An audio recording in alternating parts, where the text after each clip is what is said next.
Oh, come the fuck on. What the fuck? What did you say earlier about Becky Lynch and Yeah, Conor McGregor? Becky Lynch narrated the Conor McGregor video package, and I was like, "Oh, come the fuck on." Finn Balor wasn't open. I know. Like again, you're really like cornering the market on blank tricking y'all, but Becky Lynch tricked all of y'all back in 2019. Now I don't give a damn about 2019. I say even now, I didn't like that match for her and Rhea Ripley. Anyway, Banks versus Davis. We're back. Fast summer continues. And this time, we're heading to the Orient. We're heading to... I beg your pardon? That's what did you just say? The Orient. That's the other name. I didn't call someone that. That's what you call the land of the rising sun. And you just did an Irish accent. All right, you showing your roots. Oh. No, I'm not Jim Ross calling people that because he don't know no better, and he's a race from Oklahoma. So didn't he just say WWE whatever the fuck double or done? What? Yeah. You said what? No. For a second, okay, yeah, I can hear you now. Yeah, he referred to AEW as WWE. It was a mess. Jim Ross. He got to go home, man, but there ain't nothing to do. Yeah. But we're not here to talk about that. You think they should have had a... That's all. That's going to be me and you. What do you mean? One day? It's going to be me and you in the future, bro. Yeah, old as fuck. And then welcome to Banks versus Davis, Tokyo Drift. Like, bro, that movie is 20 years old at this point, which would be insane to say. Nah, it's not. It's 15. It's 5 years away from 20 years. You want to talk about your brief history with that movie, and I'll show my age about where I was when that movie came out? Well, before we do that, because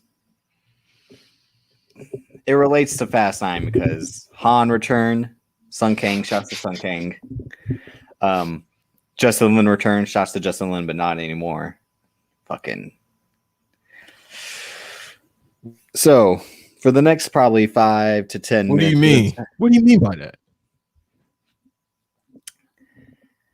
I think Vin Diesel specifically brought Justin Lin back to use him like a puppet master. Like, here's what I want to do. You're going to do it. Because James Wan, like we said last week, he got sick of it. After one movie, he's like, I'm not coming back for another. And then Vin Diesel brought on F. Gary Gray because they did A Man Apart together. And to be fair, F. Gary Gray was red hot after Straight Outta Compton. So it was a smart choice as well. Mm-hmm. And he also proved with the Italian Job that he can like make a blockbuster action movie. He's underrated filmmaker in that aspect, like John Singleton was in that field last week when we discussed Too Fast, Too Furious. But Justin Lin, I feel like it was when Fox decided to bring back Bryan Singer. Like, and he only made 1.5 good movies for them. Mm-hmm.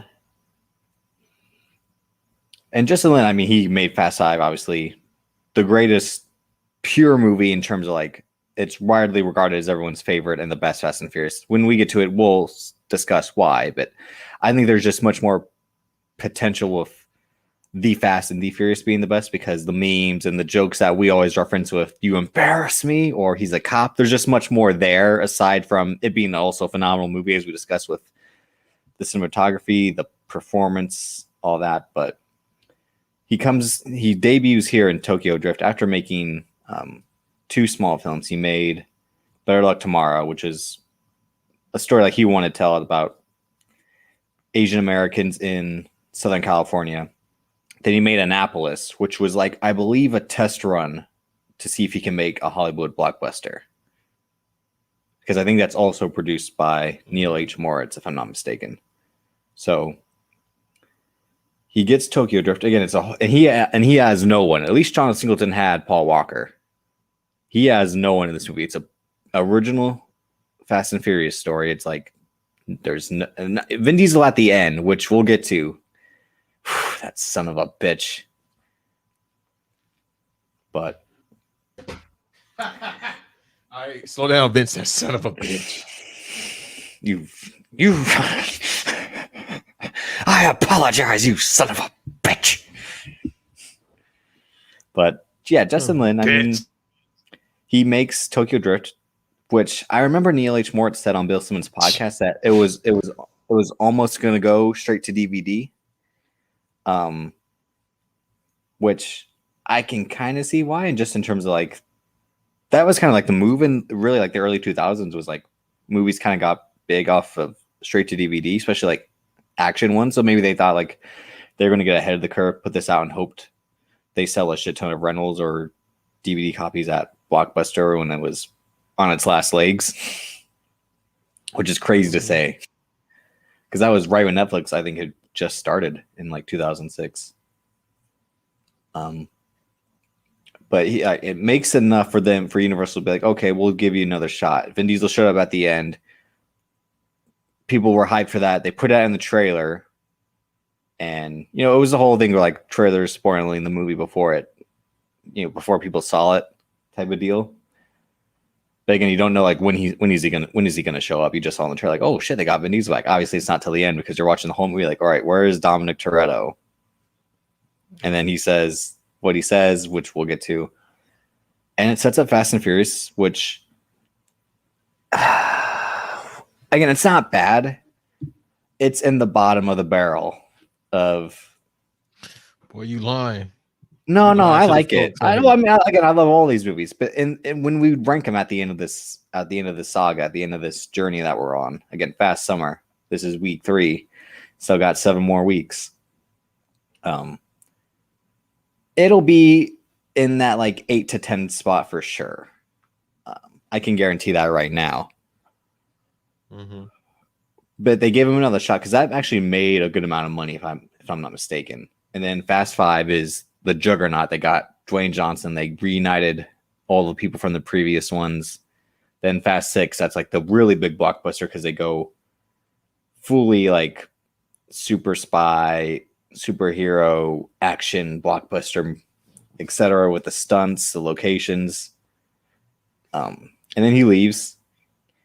And his career is funny because I like Justin Lin. He saved this franchise. So that's where I mean when I made that kill list last week in my immediate reaction to Fast 9, it's almost like I'm Wesley Snipes in New Jack City crying with a gun pointed at Justin Lin. That's where I'm at. It's like I don't want to do this, but you betrayed me. Like you gotta say the line. See what CMB like, or am CMB. I my brother's keeper? Is this what this is about? Some ho bitch? Huh? You talking about Vin Diesel? Hey, listen, if you calling him a ho bitch, that's on you, man. Hey, Vin Diesel been on his interviews looking like, I don't know, maybe he on the California medicine. He be looking like he be out of it, bro. I don't know how fast 10 about to happen. He might be tired of this and he just working us. I think he might be tired of shit because he has been looking sleepy as hell. That's what I mean. Like they brought him back. They brought Justin Lin back. So Vin Diesel could be like, man, we're obligated to do these last movies. We really should have ended with Furious 7, but we had to ride the wave of momentum because that one made $1 billion. So we gotta go back for one last big check. And they could have ended at Fate of the Furious, but then Hobbs and Shaw takes off.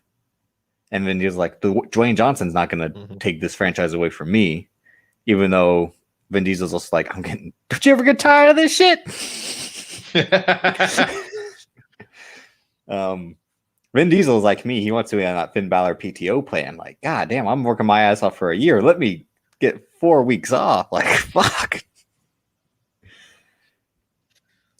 But yeah, but listen.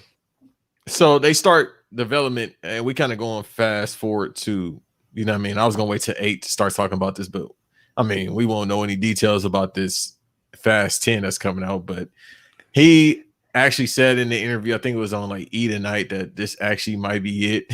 Maybe that's why he looked tired, because he was like, hey, bro, he had a moment of clarity, like, you know what, we could just call that 10. You probably saw my reaction. I was like, this kid's gonna hunt me down. Like, holy shit. We really pissed some people off. Instead, and everybody else, it's like, bro. And then he also said what I told people years ago, and I told you a couple months ago. He said it actually might be, it might be taking place in time. He didn't say, he was joking about it, but I think he's serious.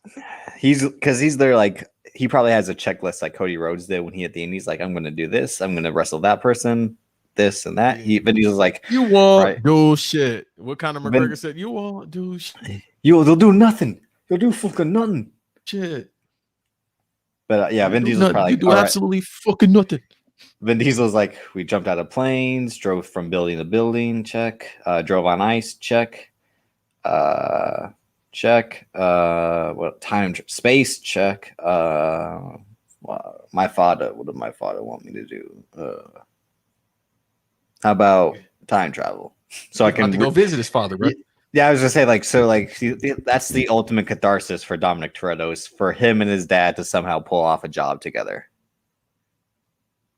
For him to save his father.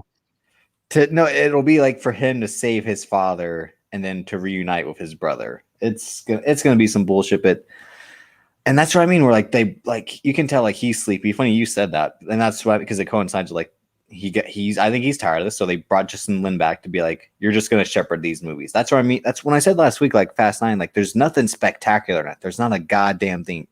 This space thing is really only it, and that's just kind of like because we were all waiting for it. And not the fact, and I don't mean like the idea of it, just like the scene in space. And even then, there's nothing spectacular, like, visually. It's just the dialogue of, again, it's Tyrese fucking chewing up the scenery with his fucking words. It still amazes me how good he was in that movie. That's what we said last week. When you actually watch these movies, he's phenomenal in them. It's just the presence outside the movies. Like, this, I get fucking tired of this guy. Like, god damn, like, we get it. You're in Fast and the Furious. Relax. Like, yeah. So this one, you don't think Fast 10, you don't think Justin Lin is going to be directing it? No, he will. They already announced he'll be directing part 1 and part 2 of Fast 10. That's what I mean. It'll strictly be someone who's on the set to be like, yep, that looks good. Okay. I mean, like, I think he's done.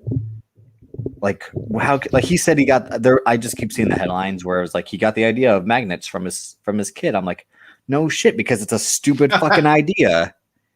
And if you watch kids do have good ideas. Don't do that.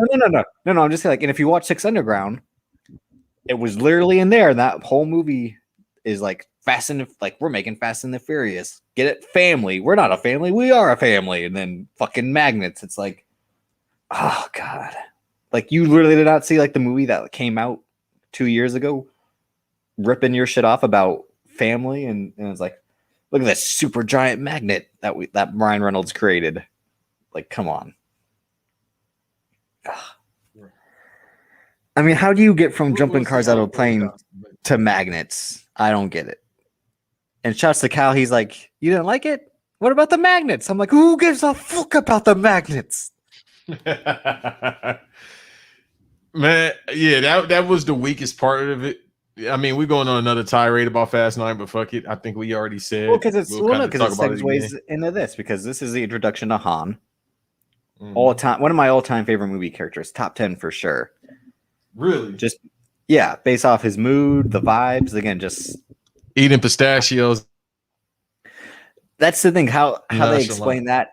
How they explain that in Fast 5, but also there's still a whole bunch of mystery to Han in terms of how him and Dom hooked up. I mean, and plus Sun Kang just cool vibes. That's all you get from him, like a chill, relaxed guy. And it's besides Roman Pierce, constantly delivers hit, like, man, like, this guy can go. Like, holy shit.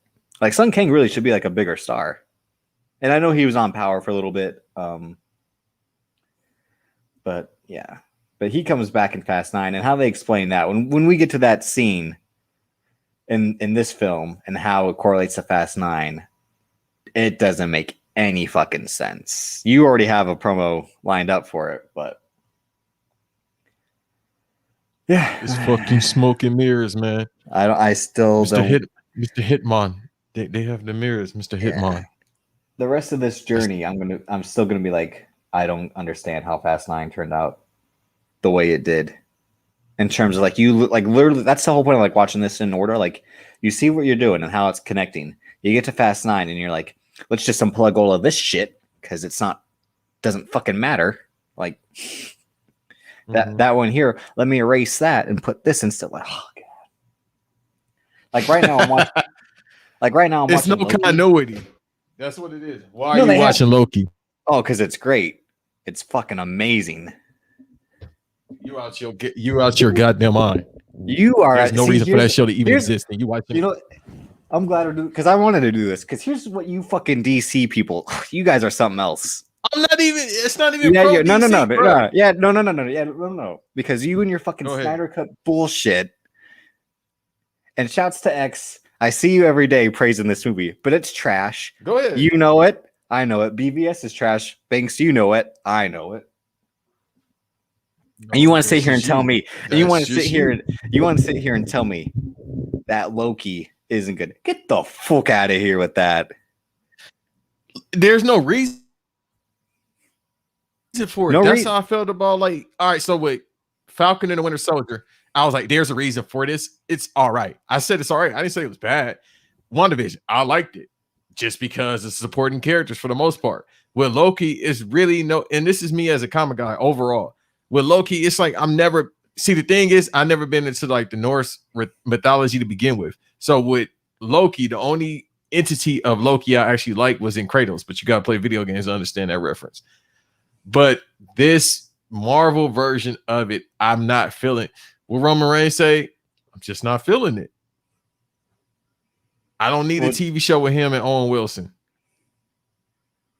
But it's good. Now, it's I might actually watch.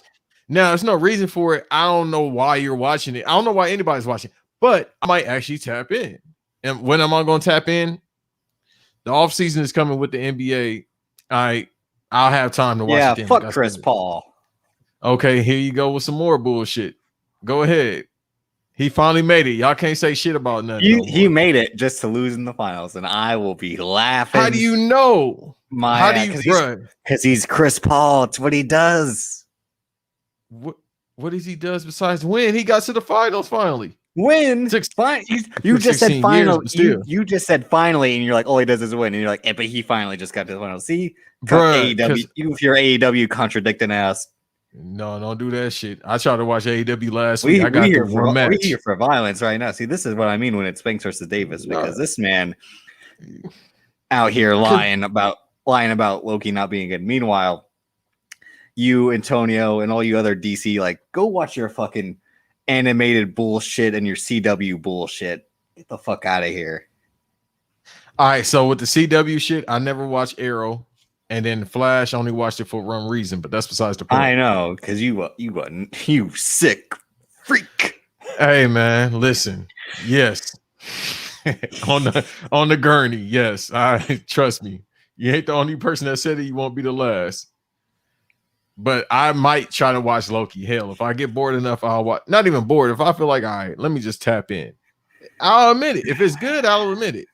I just don't see a reason for it. Do you like Rick and Morty? I start watching after season 2. I might watch. Okay, you know what? Season 3 and 4. It's too much for me. That's why. Like, you gotta understand, bro. I watch anime, but it's paced. What do you mean too much? Because you watched All American, and that is literally too much.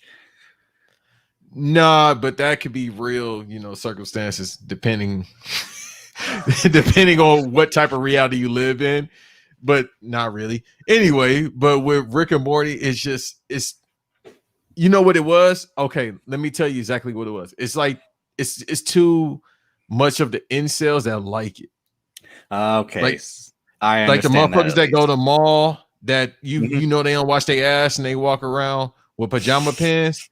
That's the Rick and Morty. Like the AEW people, I feel like are diehard Rick and Morty fans. They watch that shit going to sleep. Don't forget, that's why they did that promotion where best friends dressed up like Rick and Morty. Remember? I remember that bullshit, and that's why I was like, aha.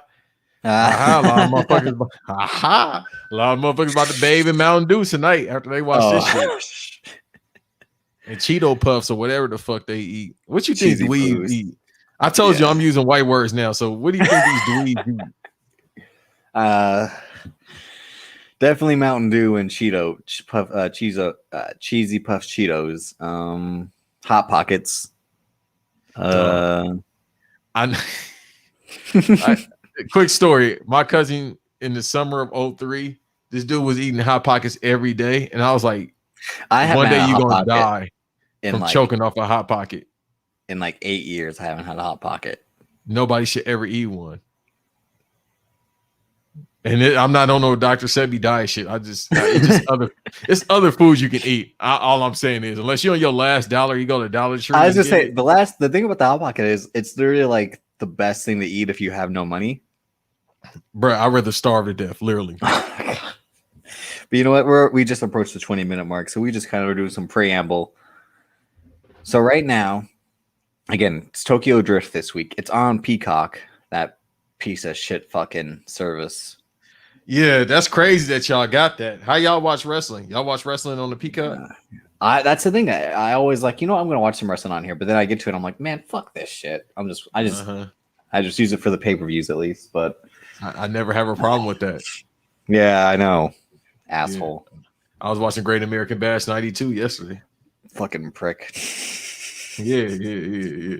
I'm the plug. Whoever need it, let me know. Vince, if you hear this, hey, give us the shit back and I'll stop doing what I'm doing. And then hire Davis to write.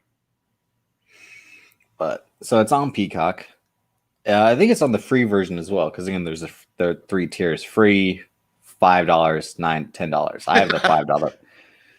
I have the $5 one, so there's no ads on mine. I watched it earlier to prep.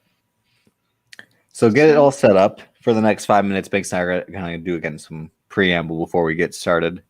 I'm at the 0.00.02 mark. Right now I see it. Right now I see an ad for the Boss Baby Family Business, and I'm like, good God. All right, I'm exactly at the 2-second mark. So okay. Anything this week grab your attention, Banks? Off the top of my head, the leaks for the. I mean, I don't care about the costumes, and we knew Doctor Strange was going to be in the movie, so that's probably about it when it comes to anything outside of what we're talking about. Oh, the reviews for. Also, if you want to do it, this is something I can say off air, but fuck it, will here. If you want to do a bonus episode, I am free this week. I will not be going out of town, but for Black Widow, will be. Oh yeah, I'm going to watch Black. I was supposed to go out of town, but I'm probably not going to do it. I will be watching Black Widow though, because I've seen the reviews for it. I don't believe them; they're probably lying. But how they treated this movie, I might as well fucking go see it. Yeah, I'm probably seeing it Friday because I have Friday off. Yeah, I might as well. Or I won't be going to the movies, but I won't be watching on the computer either. I'll just say that. And I'll be watching on my version of Disney Plus. I'll be goddamn if I pay $30. If it was $10, cool. 30? Never. Nah. Never. Yeah. Pay $30. Yeah. But how they treated this movie, we talked about that months ago. How they treated this movie since last May. Hell, not even last May. Since the pandemic happened. We've talked about this movie since the inception of this podcast. Yeah. So bro, it went from I'll definitely be going to the theater to see it. I have a dentist appointment earlier in the day. No, I gotta get my wisdom teeth taken out. I'm fucking I gotta go to the dentist. You know what's so sad? I got full health care coverage for everything except for psychological help, but that's besides the point. Well, you're doing this podcast with me, so that was obvious. Yeah, so I mean, well, no, it's because I actually like you, and because I don't know. I'd rather say this stuff out loud than what I say in my head. So it's like, all right. Okay, Randy Orton. Voices in my head, yeah. His voices should be like, what if Banks wants my wife? That is correct. Aleister Black as well. He's going to show up to your house like Triple H did to his. That tall bastard show up if he want to. Aleister Black, I love your wife as well. God damn, the wife hunter, Banks. That should be. We can't title with that. That should be hilarious. And that sounds wild too. The wife hunter. Yeah. I mean, because you want everyone's wife. You want Makazi's wife. You want Montez Ford's wife. That's different. They not married. All right. No. I respect the Fords. No, I respect the Fords, bro. I'm not the only one, but I respect the Fords, bro, because you know what I mean? I like Montez and they beautiful together. But with the Makazi shit, no, it's different, brother. I don't believe you. Somebody's lying. You're like Mark Jackson. You probably want LeBron James's wife. You probably want. No, sir. You trying to get me killed. God damn, bro. You talking about people that's connected. All right, now we go to the danger zone. Now that's different. But yeah, but Makazi, yeah.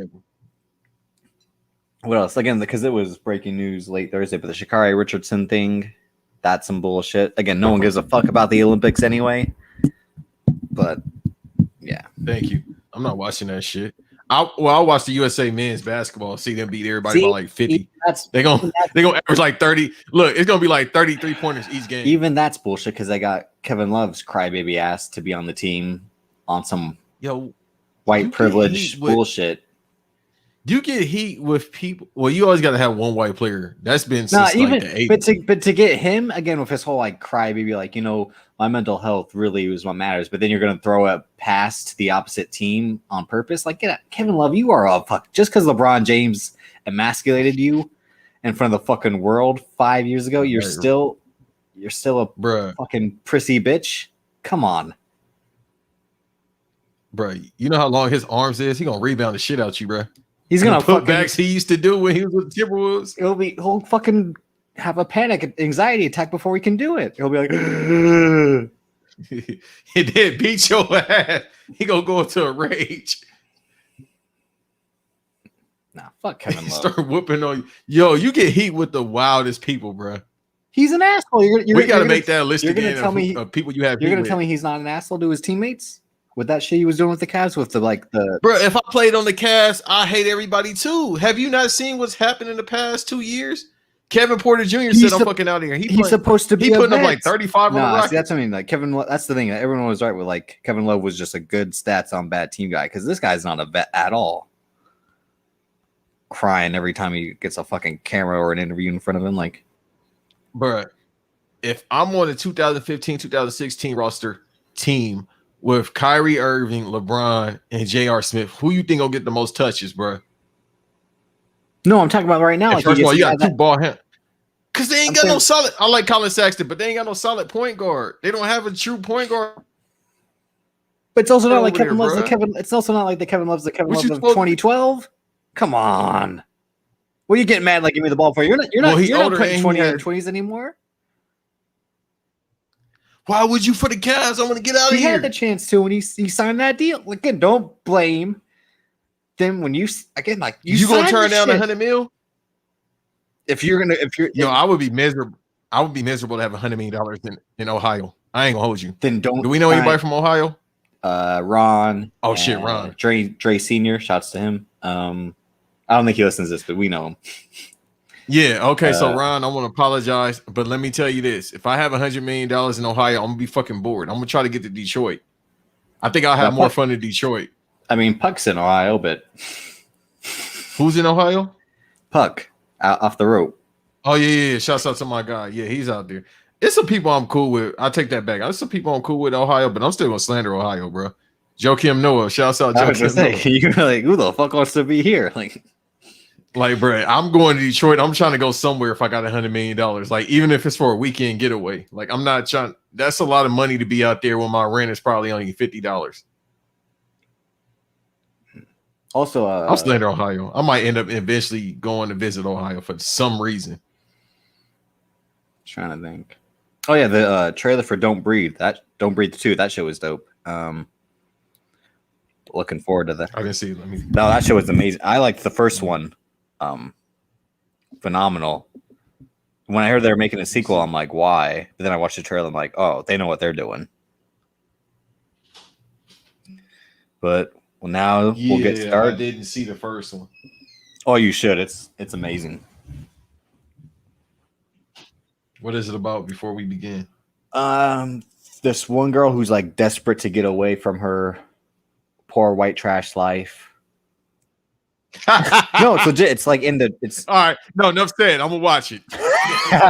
That's how you need to tell me right they there. essentially try to they go into this blind guy's house to try to rob him. Then they find out like he's a fucking maniac.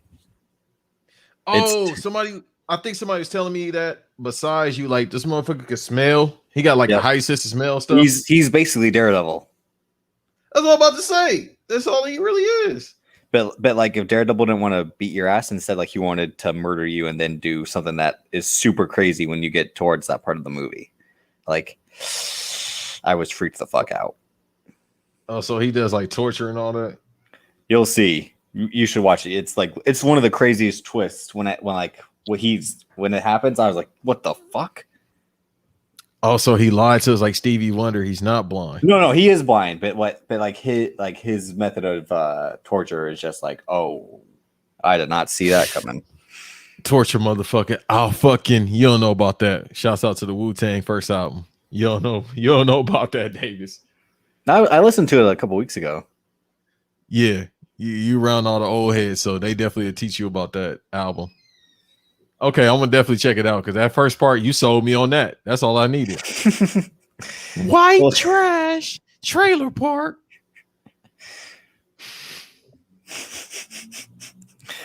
All right, so cue up Tokyo Drift. So all right, thanks. Now, making sure I'm putting my controller far away from me, so I don't run into problems like last week. Even though this is an HBO Max with a super sensitive setup, but still. So you're seeing Universal. Dun, dun, dun. Again, they're on the list. I'm gonna blow that shit up. Yeah, because they owe me about $77.37. I told that story too. How I was working at Universal when this movie came out. We got to see it. So right there, you saw Relativity Media. Funny enough, like I remember, I never read it, but there was an article about them that came out that the guy who founded it and like produced a whole bunch of like kind of well-known movies during the late 2000s, early 2010s, like was essentially making crazy deals to get people to star in his movies. I think like the one that came out was like he promised Kate Bosworth a horse if she starred in one of the movies he wanted to produce. It was just like they went bankrupt after like trying to be a big the next big Hollywood studio. It was basically like the first startup production company, I think.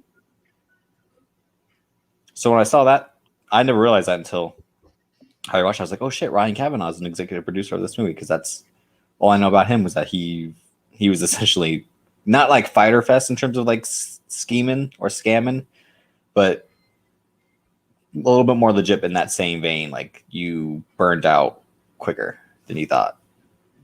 So right now we already kind of get a different vibe from this. It's not Vin Diesel. It's not Paul Walker. It's Lucas Black, my guy from Friday Night Lights, the movie.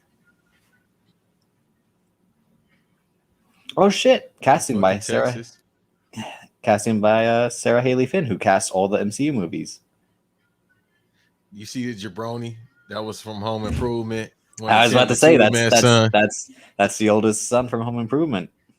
He tricked me, man. That was one of my favorite shows as a shorty. AK, but that's also Brock Lesnar's illegitimate child. Beg your pardon? He looks like Brock Lesnar, doesn't he? Brock Lesnar just looks like the essential white man, bro. When they made him in a factory. The essential blonde-haired country boy, farm boy. Like he's the first, like, you know, the first like big cave dweller. He's the first one, the first experiment white dude. Cinematography by Stephen F. Winden, who would do, I think, all the Justin Lin ones. I remember this scene. I'm like, what the hell is going on? I was like, this is high school? Yeah, but he didn't help. Yeah. I gotta get at you, bro. He didn't help me. Written by Chris Morgan, the first one he's wrote for this franchise a long time.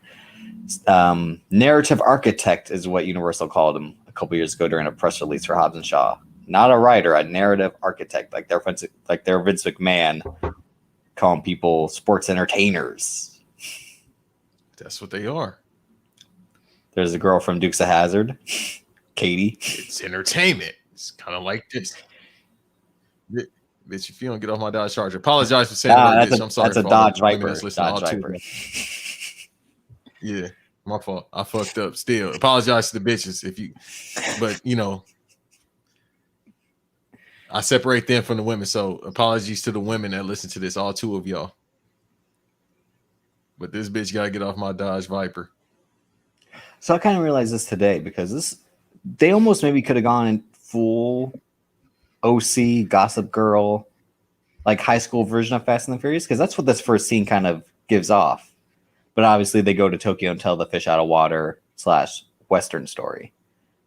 But you could tell at the time when all those shows were going on, like kids in high school doing adult things was still the rage. Never Back Down. A few years later, where it's like high schoolers, MMA fight. I hate that movie now. I watched that like 2 or 3 times and I was a shorty. I hate that movie. So he's gonna do some Don Toretto shit, beat someone with a tool. My father told me beat the fuck out of people with a tool. Yo, that threw me off right now. I just got a notification from London. That's weird. Oh shit. The ends, they're calling you. Yeah, they call it. Please help me. If y'all listen to this, let's start a Patreon just to get me the fuck up out of here. I can't wait till we get to Fast 6 and we get to go to London and see some tings.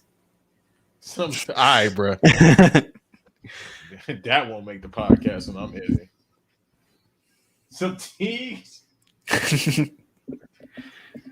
You know? This is trespassing, kids. Yeah, don't do it. Don't sound like Josh. You about to start sounding like Josh.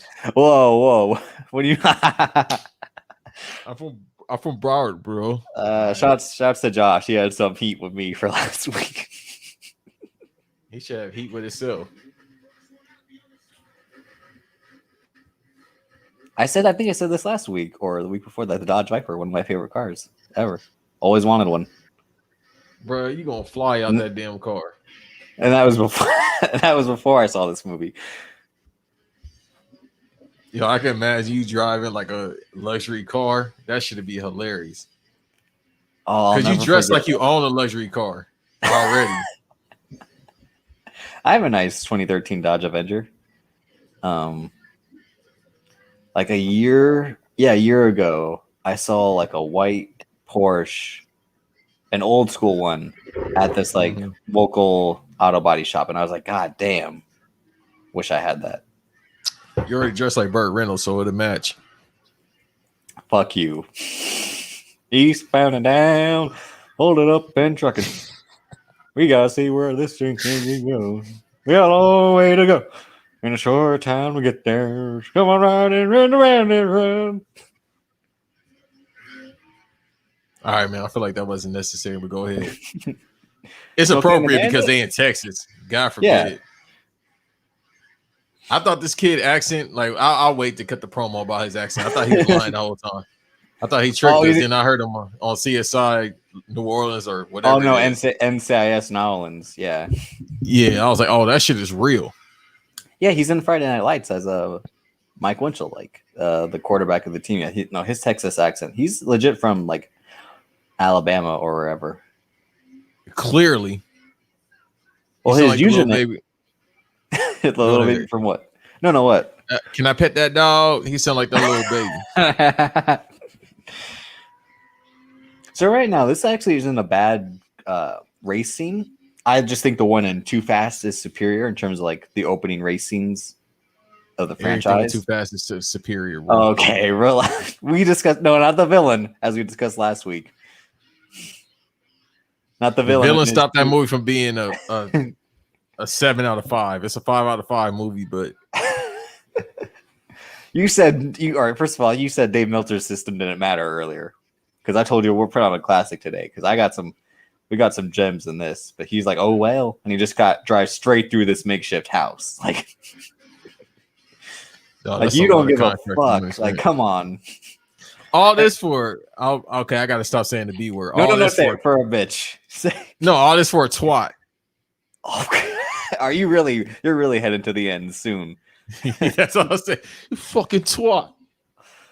My mom, shouts to her. She was like, if any girl did something like this, she's not worth it. My mom was trying to teach me young that like women ain't shit or bitches ain't shit. That's a smart woman because she knew most women. Well, she was like, any woman that would put herself up as a prize is clearly a woman you shouldn't desire. And I'm like 11 years old. Like, oh, okay, I guess. Like, can I watch the movie about drifting? She was ahead of her time. Oh no, she was ahead of her time. That's before OnlyFans came out. No, whenever we would like, bro, they not even doing this for pink slips. Like everybody else had a legit reason why they was trying to kill each other. I would do that for the type of cars they had. Oh no, legit. Again, like in the first race with Ja Rule, Vin Diesel, like that's again $4,000 each. $4,000 buy-in, I think is what he says. And then like Brian O'Connor's car is up for grabs. And again, same thing in Too Fast, Too Furious. They're racing for like $3,500. So yeah, this is just like for a girl. But I think it's to show like, and again, like women, same thing with Brian O'Connor. Like that girl tries to like throw herself at him, and then he goes to Tokyo, and the fucking baddest woman there is like fawns over this country. Like, what do you mean? Like, yeah, when we get to that, I'm gonna talk about her because she looked like somebody, and I forgot already. You know who she looks like because this is who she is. And I remember when I saw it, the Bruno Mars, Just the Way You Are video. I'm like, oh my god, it's the girl from Tokyo Drift. I mean, that's why I knew like Bruno Mars was a legend because he had good taste. He saw in cocaine, yeah. So right there, the cop, who, if I'm not mistaken, was a member of Leonardo DiCaprio's Pussy Posse. Beg your pardon? That's what he called his entourage. It was Leonardo DiCaprio, David Blaine, Tobey Maguire. Ain't none of them getting no ass, bro. Who the fuck? Lucas Haas, E from Entourage, Kevin Connolly, this guy, and like J.R. Ferguson and Ethan Suplee from My Name Is Earl, his brother, the big guy from Remember the Titans. Oh, yeah, I know you're talking about. Yeah, they should have called it the Tricker Squad. Ain't no women just giving them no ass, bro. They all tricking. That's why they call it that. They legit like their entourage was known as the Pussy Posse. Yeah, because they tricking. That's what they should call it. So his mom, the Tricky Posse, call it that. So what do you think his mom does? Because she's clearly like a stripper, is what she gives off. Definitely in a small town, she definitely hides the meth under her couch. Yeah. She definitely had one or two black dudes in her life. Yeah, he already knows like when his mom walks in, like, oh, my mom's here to like bail me out. And the cop looks at him. But the cop being like, see, they're gonna get away, but me, I like screw ups like you. Like what the fuck kind of eventual? I don't even know you. She's like Christina Ricci now. So right now we got some good editing. That's how you edit to transition from one shot to another. Yeah, no, that was perfect. That's what I mean. Like each director RKO that baby right there. Each director. Craig Robinson. I was about to say, holy shit, is that Craig Robinson? The Japanese version of him. The MC Hammer billboards always kill me. Every time a baby sits behind me when I'm on a plane. Don't say it. Don't say it. No, we're not going there. Hey, bro. No. Hammer, I am Hammer. And besides that, shouts out to the Bay. Didn't I have him on my Mount Rushmore? I think that was honorable mention. Because your Mount Rushmore was where legends come from? California. Don't say the name. That's what I'm saying. The only legends come from California, people. Everybody else that's listening, we got the most legends in history. Don't say what name. O.J. Simpson? All right, that's on you. I always like, I forget what it's called, but Tokyo's. He should have played the Terminator, but you know, that's another topic. I don't know. I forget what they call Tokyo's Times Square, but it's amazing. Japanese KFC. Trust me, I will be there. Don't worry about it. That's on my list. That's my number one place I want to go to in the world. Oh, that was the thing. Like, did this movie influence you wanting to go to Japan even more besides like Japanese wrestling and anime? Because I could say the same thing for that trifecta, like Japanese wrestling, anime, and then this movie. Yeah, that's basically was. Just took it up another notch. I was like, yeah, I got to go.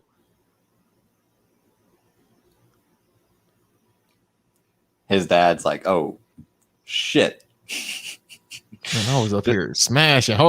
Yeah. Hold on. Let me tell this bitch to leave. Excuse my French. Let me tell this broad to leave. Yeah, just what every dad wants is to be interrupted by a son showing up on his doorstep. Oh, that's me in the future. Are you my daddy? Shit. Hold on. That time in Japan. Oh no, what? Remember the promo from the Chappelle show when they was in the bed talking? Good. Now you got to get the fuck out. I forget which one's that, because there's a few where it's like him in the bed where it's like the court stenographer where he's like, read that back. And she's like, he's like, I'm gonna go masturbate. Why don't you write that down? Yeah, I forgot what it was about. I don't think it was about. I think it was about Pretty Woman. I don't remember, but oh yeah, it was. Yeah, when she when if movies were real. After she tells him her life story, and he's like, "That's good to know. So you need to get the fuck out." Super nice and respectfully, like, That's what the positive. Hey, bro, if my mom has me go to the little ass shack that my dad is, I was about to say.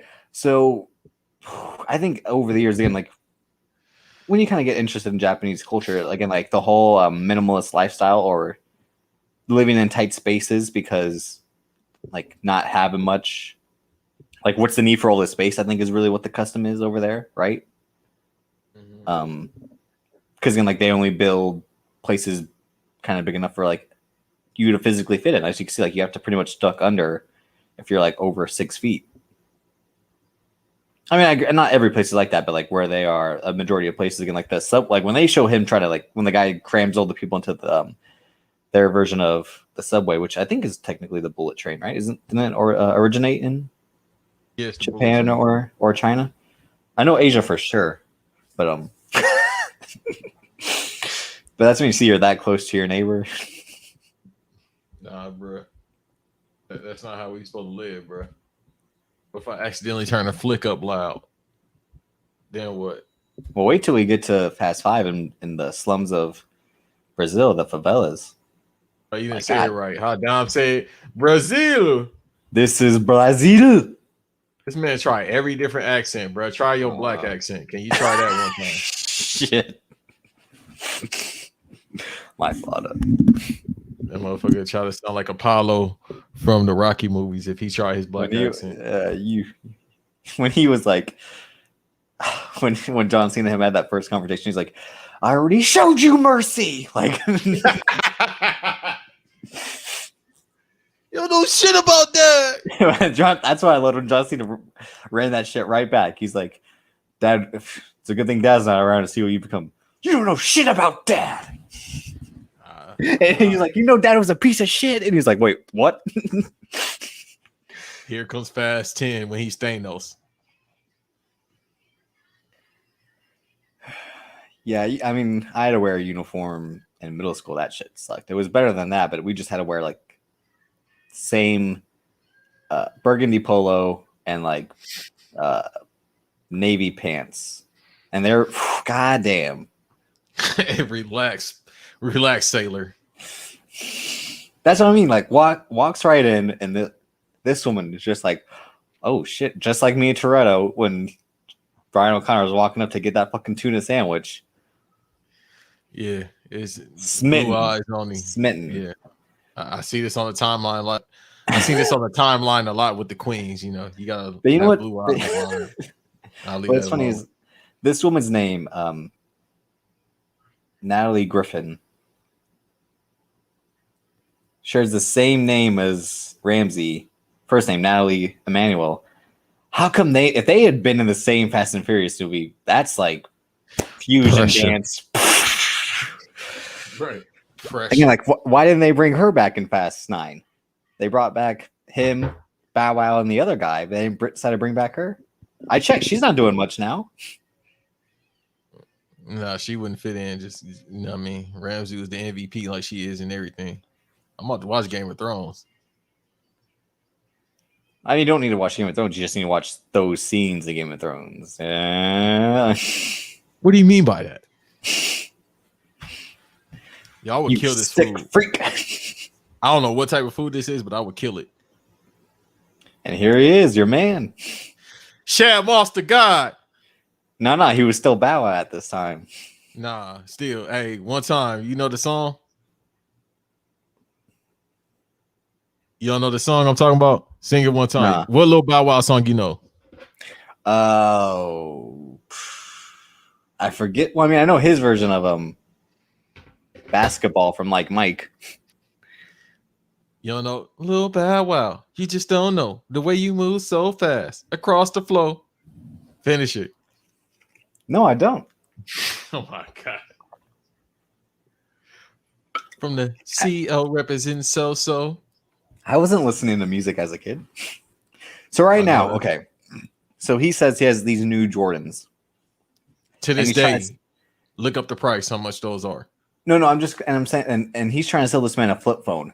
Meanwhile, we know that this movie takes place after Fast 6, which is definitely iPhones, iPads. So any continuity they had, this movie kind of ruins it.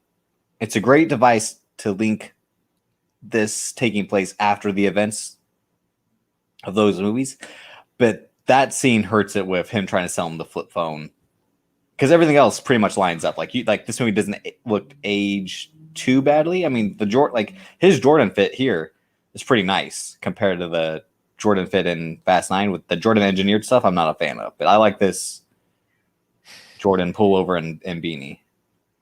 I'm about to find that. But the whole car is still ridiculous all these years later. With the print in it, bro. I know. I'm like, who would actually first of all, who's a diehard fan of the Hulk like that? Mark Ruffalo doesn't even like the Hulk that much. Bow Wow is the Hulk, bro. It's the mini version of him. He throws tantrums and he's a green, but not in that way of color.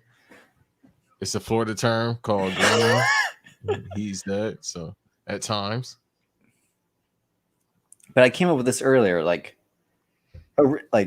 in 06, this man founded StockX. He's like, I'm going to sell you these shoes that may or may not be real. Hey, this song. Yo, when I know. Theaters, I always think like you can't think of this movie without hearing this song.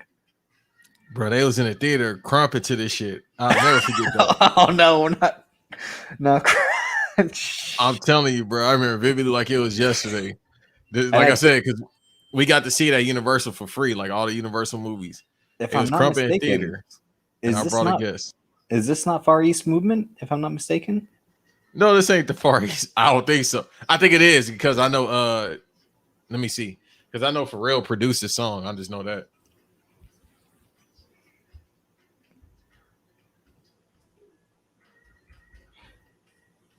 Dun, dun, dun, dun.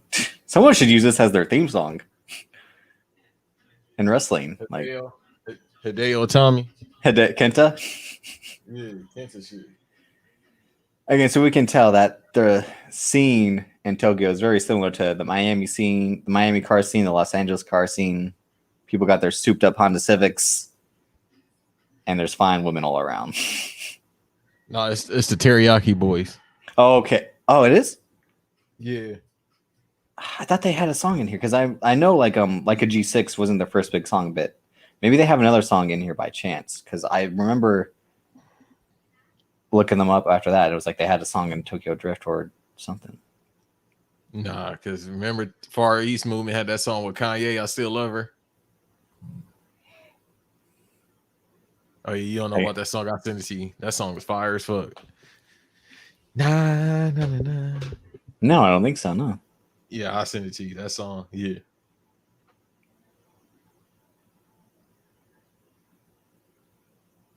See, she's like the first white guy that shows up is just like.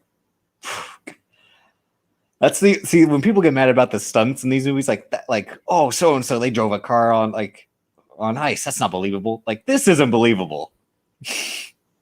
The romance is not believable. I mean, we see it today. I can understand like Eva Mendes throwing herself at Paul Walker because she later on threw herself at Ryan Gosling, but her throwing herself at Lucas Black, come on. Shouts to Brian T, who, like, again, it makes sense. Should be a bigger makes sense. Why? Because white men are always winning. Yeah, that's why. Are you talking about the guy Tom Holland?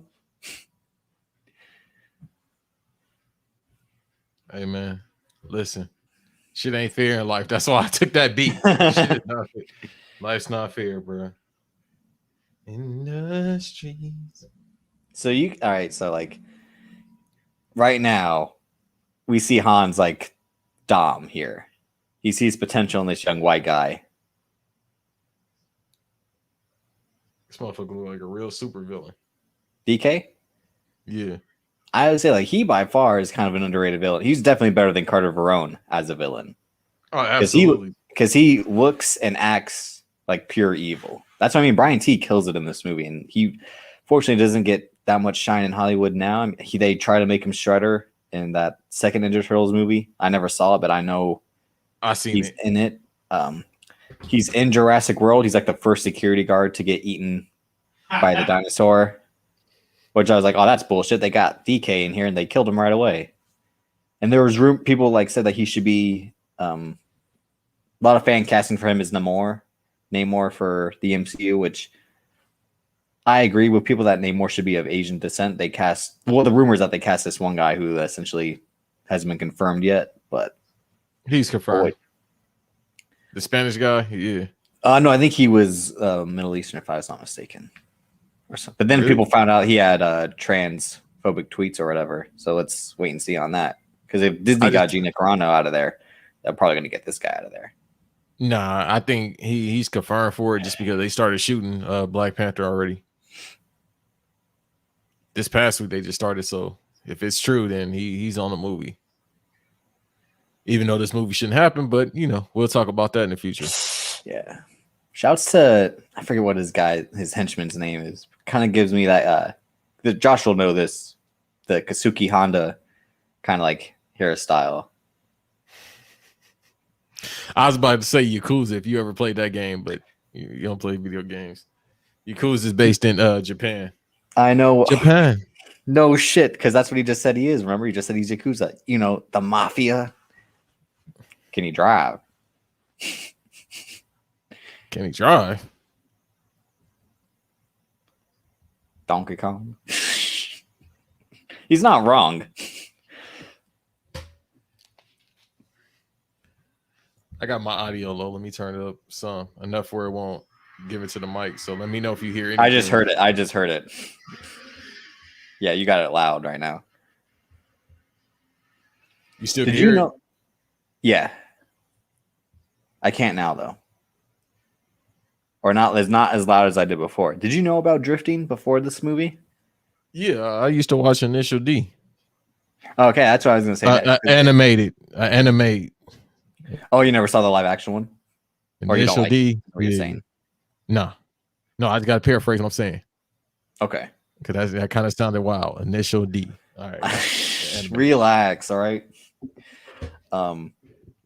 Yeah, I heard about Initial D after this because the whole thing about this movie is essentially rips off is like not the wrong term, but it kind of does. Isn't the kind of like the final climactic scene of this similar to a scene in Initial D, like the race down a mountain? Or that was like Yeah, I think that was like the first episode, if I'm not mistaken. Or they used to race down like the intro used to have, or the outro used to have them going down a mountain drifting or whatever. Mm-hmm. And then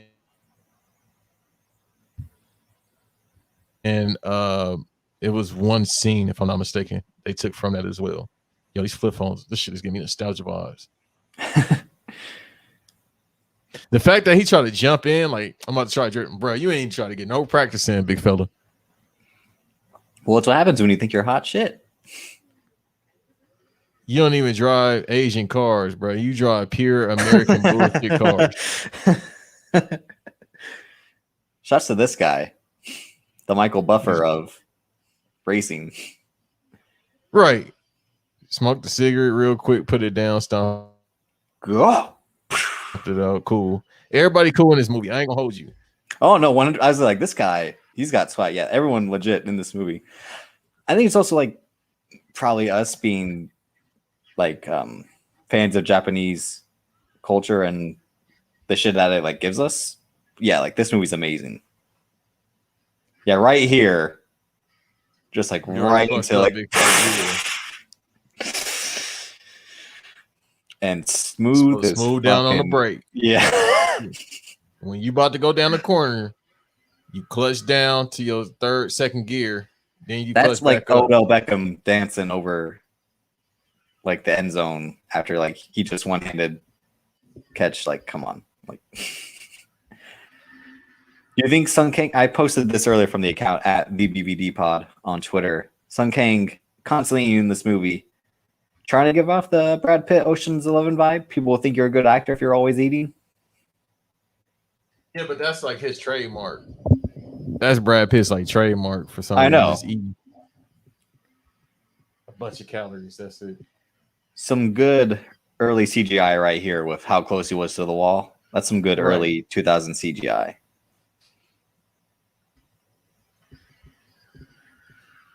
Yeah, and he just smashes this car to fucking shit. Like, this is how people think I drive. Is it again? It's Han's car. Well, he ain't got no car. And then that's when he'd be like, you got to give me a new car, bro. That's right. The fact that he let him use the car, I'll be like, bro, nah. You ain't using my car, bro. What we go on to learn about Han is that, yeah, like he doesn't really give a fuck. Especially now. Again, he's the only one in the elevator. See, and Justin Lin shoots him like a fucking movie star. Rightfully so. They're boys. Like, he was in 2 of Justin Lin's previous films. Or like, well, he was in Better Luck Tomorrow, Justin Lin's first film. And then a movie that came out right after this, which they probably might have shot before and then released after. The movie about Bruce Lee and finishing the game. I've never seen it, but it was where like I think it's kind of like a parody or a mockumentary of Game of Death in terms of finding someone who can finish those scenes that Bruce Lee wasn't there to finish. Mm-hmm. Oh, I need to watch that. I never seen. But Sun Kang's in that as well as one of the 4 people who is trying to be like the double for Bruce Lee to finish the scenes. I need to tap into that. Yeah, I never seen it. And this shit right here is dope. Just all the way up. See, that's like stuff we've never seen before. The drifting, just like I didn't know about Initial D. So this is like, I'm like, what's drifting? And then ever since this movie, I'm like, all I want to do is drift or see shit drift. Much like Wanted with the curved bullets. Son with the bleach hair, bro. Never mind. No, say it. Look, I swear I thought he was a Bushi. You fucking. That's all I'm saying. I'm trying to leave it alone because people gonna take it another way. No, I said like that's what I meant earlier when I said like he gave me a Keisuke Honda vibes. Japanese soccer player had kind of like the same color hairstyle. She's like, look what you did. Defeated. Loser. That's what we noticing about these movies, bro. They do all this shit because they simp chip be too high. They simping way. They putting their life on a. So you're saying Brian O'Connor simping. and Sean Boswell. Like, bro, you in Japan? Like, it's a bunch of bad females. Yeah, bro. I've seen at least 5. That's what he says to him later on when she shows up. He's like, "Why can't you find yourself a nice Japanese woman like all the Americans here?" He's like, "You got to find the one non-Japanese woman." Yeah, you want to be ties to English, I guess, as much as possible. But bro, it's so many choices out there, bro. You choosing that? I know she bad, but come on, man. Why have one when you can have more? If you just apply yourself, get the fuck out, bro. He like, hey, Pop's like, hey, you say, like, yeah, good parenting right here. Like, you coming in late? You ain't me. He's like, you don't get it. If it doesn't work out here, you go to jail. That's what I mean. Like, this is legit like the OC. Like he's Ryan Atwood, like wrong side of the tracks. Privilege. If it was me, nah, motherfucker, you going to jail. I ain't had no option to go to Tokyo. Would you have taken it? Bruh, I want to take a deal now to go to Tokyo. I'm trying to figure it out. What can I do to get to Tokyo? I'm telling you, Tokyo, London. No, when I get to London, I'm getting rid of my ID, passport, everything. I think I know where I'm supposed to go. They're all looking at him like, you fucking loser. Like, bruh. I've seen 3 women. He could have. Again, he could have been there. Man, you know, my shoulder hurt. See, look at this. I would have been selling it. Vibes. Han right here. Just like, you know, again, you owe me a 10-second car. Right. That's the equivalent is this scene. Which, except it doesn't have because the Buster kept me out of handcuffs. Han's too cool for that. He like, all right, bro. Yeah. Subtlety. Go give me my money. Right. Because you trying to be sweet. That's how you know he didn't really care about that car either. Because he like, whatever. Yeah. Like he says, that's what I mean. Like everything they got introduced, like what does a Han Solo? I mean, well, it's funny enough because that's what his name is. Well, no, remember that's what his name is in Furious 7. They show it on the screen. His name is Han Solo, which Justin Lin and James Wan kind of worked on together to be like that's his full name, and in an homage to Han Solo because he kind of gives off that vibe of the rebel gunslinger who's cool and charismatic but subtle. Yeah, the bathhouse is in Asian culture. Yeah, I'm not. I don't think I'd be a fan of that. Nah, I ain't trying to see nobody ass. Yeah, and posted up with grown men and shit, baby. Especially not Yokozuna too, right here. Or E Honda for Street Fighter. You mean Rodney Anawai? Yeah. When the Usos were like, Uncle Rodney, he's not Japanese. They tricked us this whole time. They were like, Uncle Rodney's on TV, and then they went up like, that guy's Japanese. Like, they tricked us, bro. I would have stopped him on his back, bro. Fuck it. Yo, Han really is a G. Like, hey, bro, I ain't gonna say nothing. Just go back in there and get my shit. Again, he's essentially Dom Toretto. And it makes sense now knowing that they were family. But he learned like I ain't gonna do shit. Like I don't move for anyone. You move for me. Right. That's what he says right here. Like from now on, if I call, you drive. He's like, I don't care if you're in bed with Beyonce, which is like that's kind of a dick move. If you know you just got Beyonce and your man's like, hey, come over, like, oh man, fuck. Like, nah, he shouldn't have thought about that before he did that bullshit. Out here trying to be cool now. Bet when I call you, get your ass up.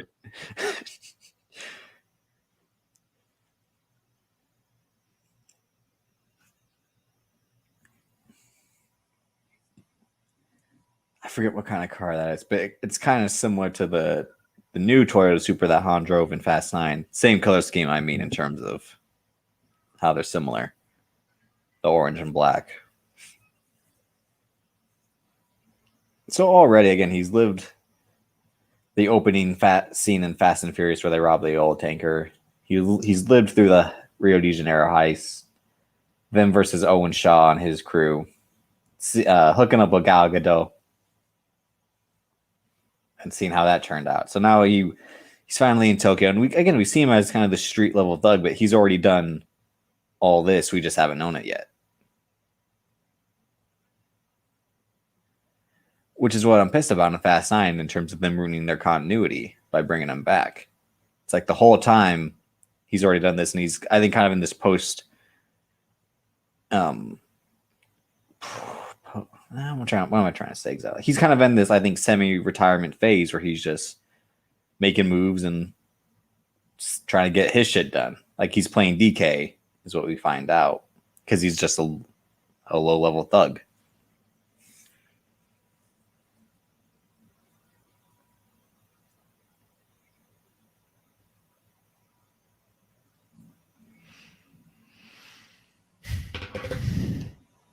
I'm listening to you, but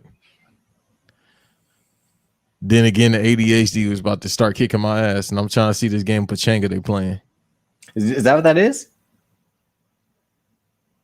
No, I don't know what the fuck that is, bro. Yeah, that's I'm like, that's what I mean. I'm like, what the hell is this? Every time I say it, I'm like, what are they playing? Orient Tetris. Only they can figure it out. Who are they? The Japanese. Aha. So now he's trying to be a good son, like, hey, Dad, I won't be home. Sorry. Bye. I gotta get some money. I found some work. Hey, bro. In real life, you'll possibly be like, all right, bet. Don't bring your ass back. Again, this one with the fur in the hood, like, just goddamn. She look like she relaxed. She dressed like motherfucker. She dressed like J-Lo in the damn All I Have video with LL Cool J. Well, that was the like mid 2000s thing, was the fur in the hood. Yeah, but don't look that damn cold out there. So she got that. Oh no, it looks cold. It's fucking nighttime Tokyo. Like, doesn't look hot. I wouldn't know. I haven't been out there yet. I'm still stuck in this job. Relax. Country. You sound in country. Country. Dang, I won't be here. Yo, I really thought that dude accent was a work. I was like, oh shit. Oh yeah, they've already called him Gaijin, which again, famously is kind of more famous now with Bullet Club, and that's what New Japan referred to them as, which is outsiders, you know, foreigners to Japan, essentially.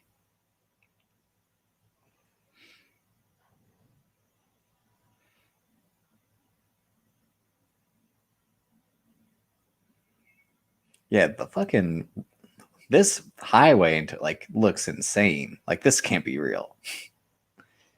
No, it's real. I know, but I'm just saying in terms of like you can legit like you have all like there's no traffic on this highway. Like I don't know what's the name of it, but it's real. And this is what we'll throw when we get to it. It's coming because it's coming up. The how they measure speed and all that, like kilometers, right? Like always throws me off because when I was watching Shohei Ohtani Japanese baseball highlights and he was like throwing 190, I'm like, but how fast is that in like miles per hour? Because it was like I think he threw 197 kilometers, and I'm like, yeah, I'm not going to do the math, but I'm pretty sure that's probably like 100, maybe 101.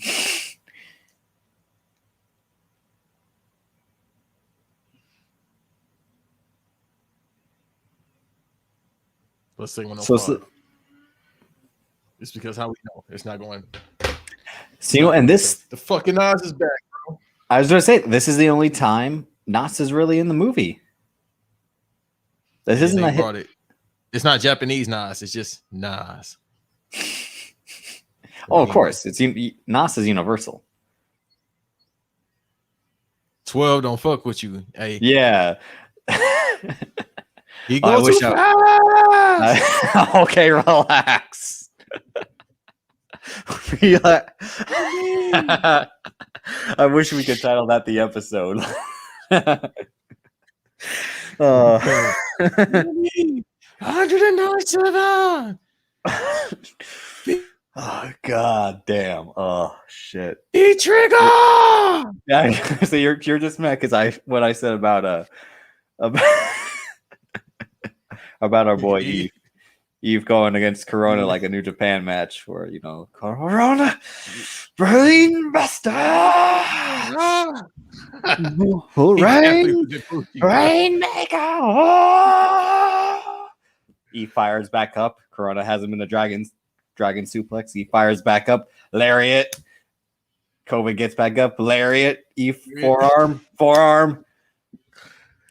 Back and forth with the forearms. So Han, from what I gathered, is essentially you gotta tell him that. That's some freaky shit. I was almost gonna tell him that the other day. Han is essentially a pimp, right? Is that what? That's what I gathered. Shit. I need to talk to him. And hold on now. Yeah, I forgot about this scene. Yeah, you up here looking at one female, bro. Look at this. That's because I haven't watched this in a while, but I rewatched it before we started, and I'm like, oh my, like Han's the Godfather, and I'm not talking about Michael Corleone. I'm talking about Charles Wright. We need to find these women. Shouts out to Public Enemies to find the women that MVP had. They need to find these women as well. It's 15 years ago. I know. Hell, Ben probably seen this when he was 2. Yeah, I remember that scene. Like, how? Relax. Ben and I are like, come on, we're closer in age than that. I need Public Enemies. If y'all listen to this, I need y'all to find them. Like y'all found them the women with MVP and Bobby Lashley. See, that's funny. So like in Fast 9, Bow Wow. You know I have braids like that, right? You did? At one point I actually had a hairline, yes. No, you gotta post pictures of that. Nah. I think I still got them. I never leave pictures of myself just laying around, bro. It might be a photo bucket if I could remember my sign in. Bro, yeah. Let's go to Japan, bro. I know you married, but we got to go to Japan tomorrow.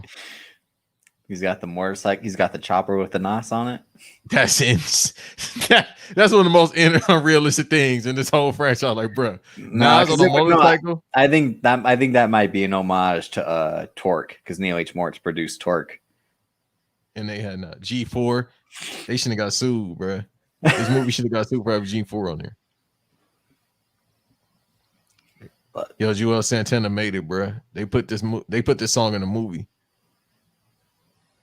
But see, like, he legit is a pimp. He's got, like, I'm like, he's Yujihiro Takahashi. He's a Tokyo pimp. Well, can you give me a spot? Because my pops kicked me out. That's what I would tell him. Can I stay here? I got boxes with females in them. We could kick it. And he just gives him a red Evo. Like, God damn, like, what a life. Shit, that'll be me out there. Yes, sir, Hans. What you want me to do, boss? Yes, I go get the money. And the fisherman in the blue is like the guy who pretty much invented drifting. Oh, is that a shoot or that's a work? Yep. No, it's a shoot. I remember the special features. They said he won a race. He was a race car driver, and he won a certain race by drifting the last 4 laps or whatever. And he was a consultant on Initial D, on this, a stunt driver as well for like all the drift scenes in Initial D and this. But let me pronounce his name. Try to pronounce his name just by reading it. Kichi Tuchiya, or like, I just butchered that.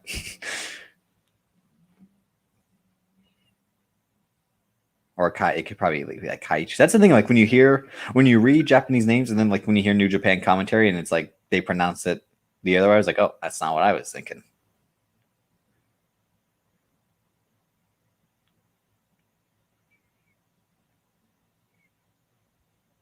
some bonding time with Dad. what? I'm Yeah, I working just said for some a Japanese fella. He gave me another car. I see you working on this car, right? So this is kind of, I think, supposed to mirror the Dom Dodge Charger.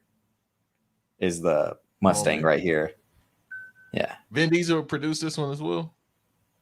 No, he didn't start producing them, I think, until The Fast 5 or 6. Yeah. No, I don't think he started his production company until Fast 5. After Fast 5, One Race He had Films. a video game company, right? That's not shocking because his whole thing is that he played Dungeons and Dragons. So I'm not surprised. I'll see if it's still on YouTube, but he was on G4 and he was talking about like all the video games he played. Like that dude is a nerd. Like, yeah. No, that's what I mean. That's what I mean. Where that's probably why he hates The Rock, because him and Triple H are similar, where they're these fucking artsy fartsy theater boys, nerds who then want to do, oh, I work out, and then Dwayne Johnson shows up and he's like, man, get the fuck out of here. Triple H a nerd? In what way? With the whole like entrance, belittle women, that's nerd activity. With that and like all like how he loves all the entrances like he creates, and again like when he does that whole thing where he's like the Skull King character that I've created, when he puts on that gold skull helmet, and again he's a nerd for all the pomp and circumstance of wrestling. It's like, I'm gonna drive down on a motorcycle, and my wife is gonna drive down on a motorcycle. Yeah, I never understood. Scamming. He's scamming like, bro. That's what I mean. Like he's Josh Luber. This man would be an influencer in real life. Like, I'm scamming people. You trying to give them back. You trying to do a good deed. I don't do business like that. It's fucking weird. Yeah, the spitting in the hand, I don't understand. I think that might be a Japanese way of insulting someone. But motherfucker, that's called. But you're spitting in your own hand is the thing. Like, right. Is that a warning? You gonna slap me with it like The Rock used to do? See that motherfucker started coronavirus. Damn, doing that for fucking 20 years. That I'll tell you off here. I got some more insight. Then he's like, shut up, bitch. He gave his best work to Triple H, bro. I swear. Yo, Bow Wow code with soccer. This shouldn't have been like Mike too. I was just about to say, like he get Pele shoes or somebody. Like, at the time, it probably would have been Ronaldinho. No, but there's got to be an all-time player. Like even though Ronaldinho is now all-time player, but back then you go with like the Mecca. Like Mike is Michael Jordan shoes. Mm-hmm. So I would think Pele shoes would be the ones he used. But it doesn't make sense because they're Michael Jordan Nike shoes. I mean, they're Michael Jordan's Nike shoes. But like, yeah, before he got his deal. No, but that can fit like an 11-year-old kid. They didn't fit him. Remember, they got struck by lightning, but he still was walking around in them somehow. He was hooping in them, but they didn't actually fit him. No, they did fit him. Remember? Because he laced them up super tight, but he had all that space. But still, with the size. No, he said like I think he's like. Did he say that? I thought he said like they fit. If I want to do a watch along the like Mike, just let me know. That's an all-timer. We can do that. That would be a good. All right, so we already got we have to pair. What did we talk about? So we're gonna pair. We'll do the double feature of Don't Be a Menace and Black Knight. And what did we say last week? Was the one to a movie that we should probably do a watch along, and then I think that was it. No, we came up with another one that'd be good, but we'll do a double feature of like Mike and if I can remember, or Bad Boys for Life. Nah, not that I don't want to say. I just don't want to do a watch along to that. Cause Bad Boys 1 or 2, nah, bro. I can't talk when that movie on. I was gonna say, yeah, unless it's just like to reiterate what they just said with like be two dead bitches in the sea. Like, I'll drive this fucker off right now. Look at this. Where you go, shit happens. Yeah. If you, but my wife, if you don't go to her now, but you won't see your wife for a month. And see, right here, I thought of this today. Like, he's like, "What do you drift for?" And he was like the 50 Cent. Like, I drift for the bitches. Like, drifting's for the bitches. I don't drift to win no race. It's for the bitches, nigga. That's what Han is in terms of like ask Han about drifting, and he plays that 50 Cent clip. It's like race. It's fuck racing. Like his whole motor, like, see, that's what I'm saying. He got good when he got around some more women. He stopped simping. He's like, I bet I figured it out now. Well, I think he was after Giselle dies, I think he's just like fucking anything that moves, secure sadness on some Drake shit. I was talking about the movie, but all right. No, that's what no, I'm saying the movie. Yeah, like after like Giselle dies in Fast 6, Han goes to Tokyo and he's like, I'm just fucking all these women because I'm so sad. Like, okay, I was like, I figured that's what you was talking about, but I want to make sure. And see, he's like, that's what you drift for, and he's like, yep. And what's he doing? Oh, you know why? See, it does have a certain continuity because by then he got $1 million. Remember? So that's why he's able to have these cars and shit and be a pimp. They each get like 10 million. Okay, that's what I'm saying. I'm thinking now. I got to think about 6. I got to think about 6 in the way. And 6, they're just Dom needs their help. So it's like no, but I'm thinking about how he got the resources to do all this. It's because I did the job in 6. I got $10 million. I came back. I became he flipping his money and he's whore. I bet. Yeah, Han is a legend. Han is the second best character. Yeah, that's what I mean. We're like at this time. That's what I was trying to say earlier. At this time, like Han's already done the big one last job heist. Dom needs their help to get Letty back. Giselle dies, and he's like, I'm finally going to go to Tokyo and like live while the sun sets. But he's like, I'm bored, so I'm going to do this fuck shit. It's like, again, like he's like, I don't need the money. He's just, and like, they don't really explain like what his plan is to fuck over DK. But I think it's like, he shut the door. I think the whole that I think it's like I said earlier, like he's just in this semi-retirement phase where he's gonna make moves and mentor this guy. Yeah, it all made sense. Now I had to think about that. I was like, this is after 6. It all made sense. Like, hey, bro. But again, but then what Fast 9 ruins that the whole time he's working with Mr. Nobody now, which is like I hated that. So which is I love Kurt Russell. I didn't like that. He like, bro, no wonder he like, man, fuck that car. I got another one. You know what I did to get this car? We was on a goddamn army drop ship, and the broad died. I do like that Red Evil. That Red Evo. That's probably one of my. If we had to do like a top 10 ranking of the cars in these movies, that'd definitely be on my list. Yeah, we gotta do that. The Dodge Charger. I mean, Dodge Charger's off the list because it's immortal. As I said, fast forward a week. I said that 1 week later in the movie, Dodge Chargers, they're immortal, Dom. It's like, Yo, if I'm him, I'm hustling too. I'm not trying to sleep in that little ass room. Oh, we gotta figure out what game this is. I mean, you figured out it was the Bruce Lee movie. I was shocked when you said that. I can't believe you never seen The Last Dragon, bro. Or not Last Dragon. Fuck, what's the name of that movie? No, isn't it Bruce Lee, The Last Dragon? Yeah, but I keep thinking about the Last Dragon, the Bruce Lee story, or something like that. Yeah, there you go. Yeah, something around there. Yeah, but still see both. If you've never seen The Last Dragon with Vanity and Bruce Lee, watch that, and then watch the Bruce Lee biopic. That motherfucker was going through. Oh, I've seen Bruce Lee. Yeah, I've only seen it once. It was years ago. I love this, like him just drifting on the highway by himself. Like, see, that's some dope shots here. That's good. That's what I mean. That's what I mean. Like, from what I can tell, there are certain shots where they ripped off entirely, without me even watching that. But I just know, like, someone's like, that's what they ripped off, and I think it's also like paying homage more than ripping off. Because I don't think Justin lets someone just to take shit without giving it proper respect to. Yeah, you ain't gonna just say Initial D, but we know. No, I think he was probably like, I watched Initial D like to prep for this in terms of like, how am I going to bring this to live action? Like, it was not a problem. at all. Like, you know what I mean? No idea is original. Oh yeah, 100%. That's the thing. When everyone I gets have mad, failed my father. okay, relax. You brought the sun on you, the sun on me, the sun He on about to your get that katana cow. blade and get up out of here. Watch.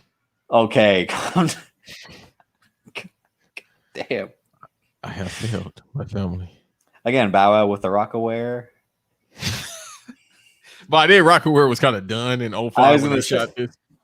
I was gonna say, wasn't that already like finished by then? Wasn't Jay-Z already onto playing button ups and all that shit?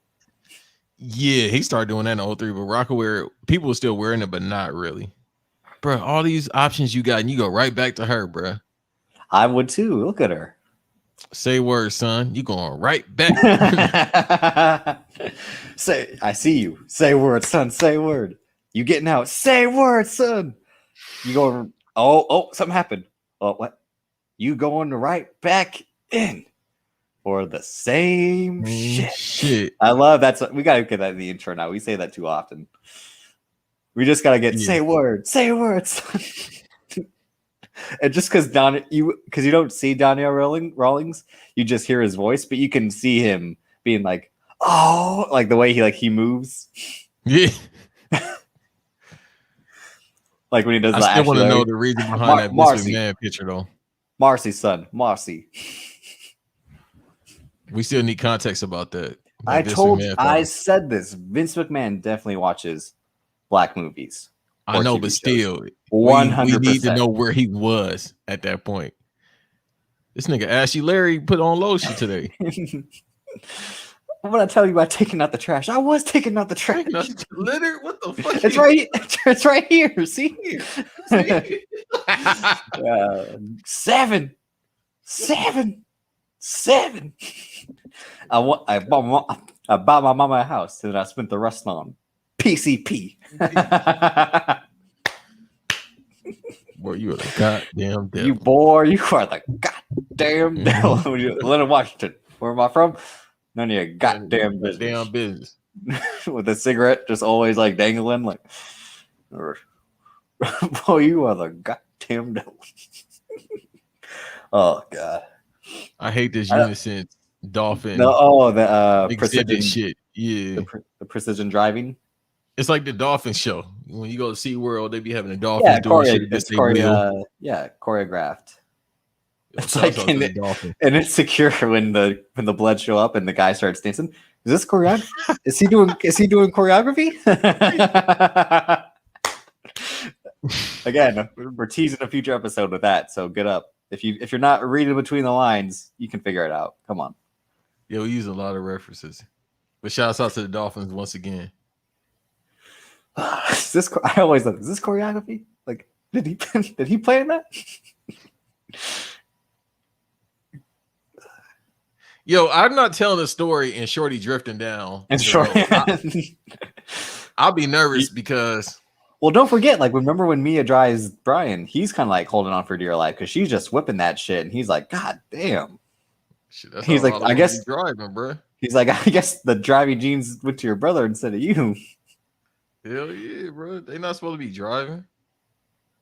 Whoa, okay there. Whoa. I got so many stories about being a car woman. You misogynistic fuck. Like these bitches can't drive. God. Hey, I didn't say that's what you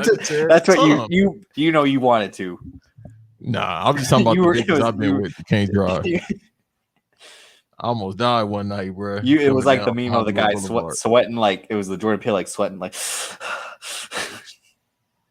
Yo, he got the Power Ranger Jordan jacket on. See, here we go. You could have just had other options. When he's like, that there's my girl. Little tight ass white beater on. Get your ass out the way.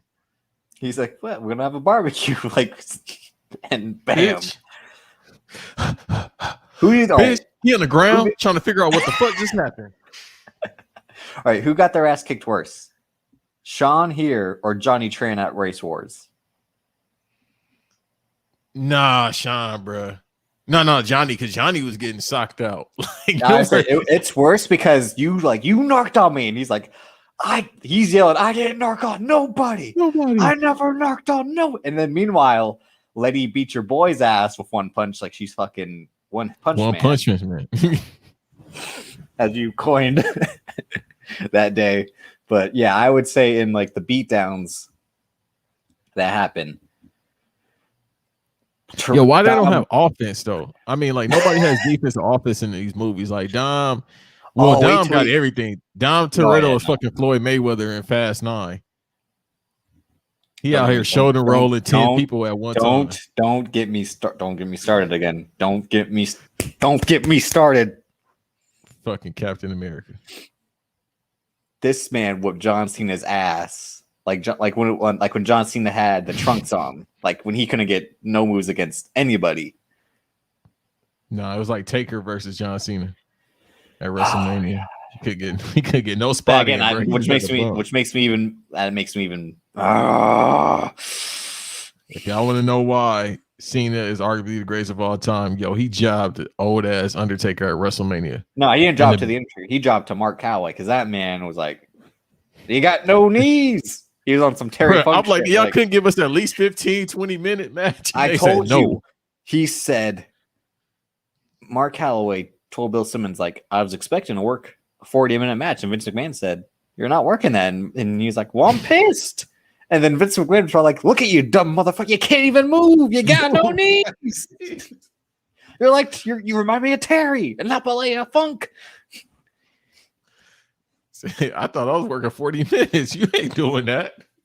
40 minutes? Who told you that? Like, Mark, pow. You can't do that. 40 minutes? You can't even work 40 minutes in a fucking bakery. Yo, his eyes lit up. I don't know if they get down with domestic violence in Tokyo. More okay, so. Calm down.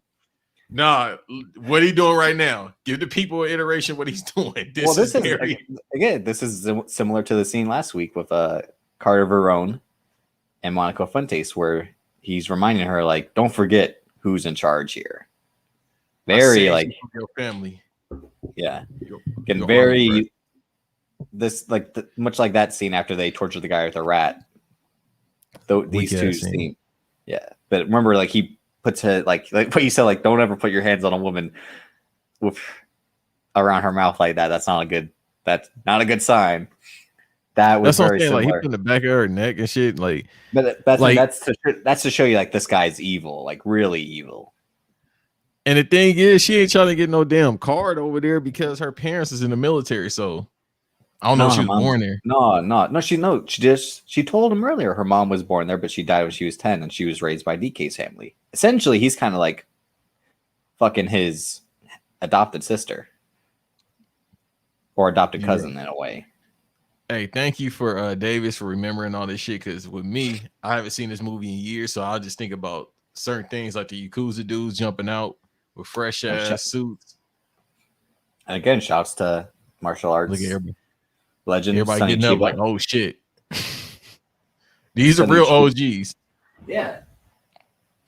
They got Sonny Chiba right after he was in Kill Bill as Hattori Hanzo.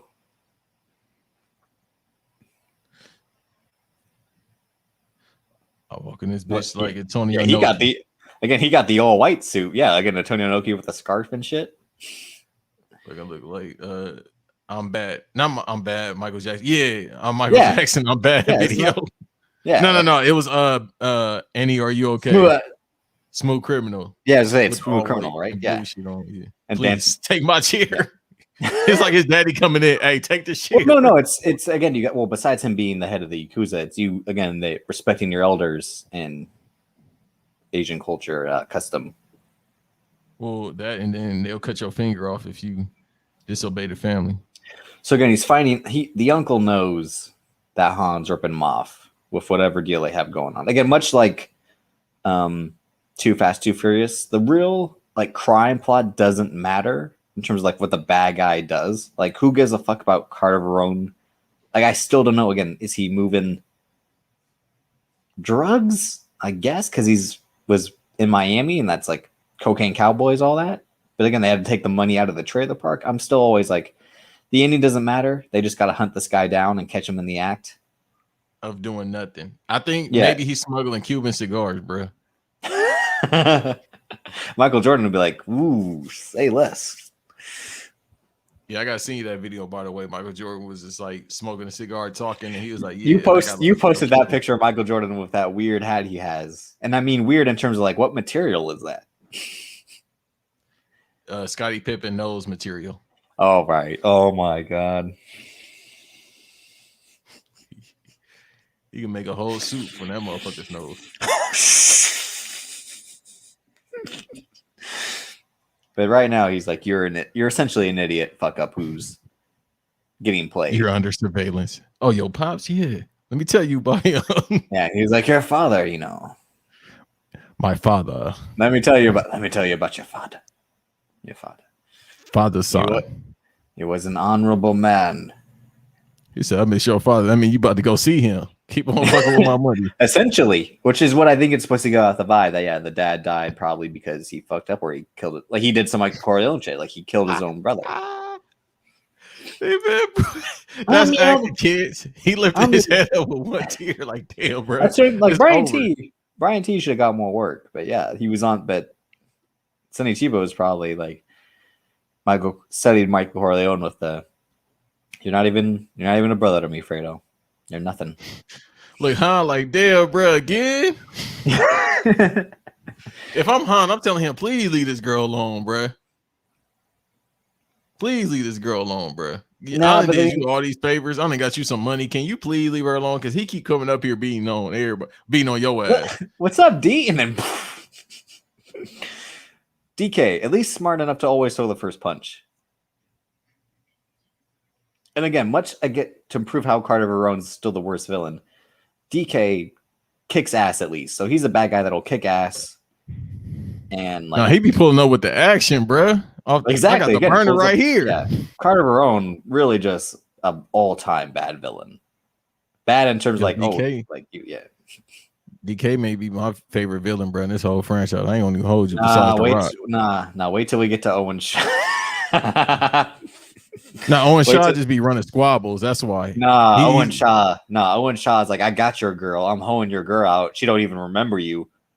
And I was playing y'all from the start. I have a car that flips your cars up.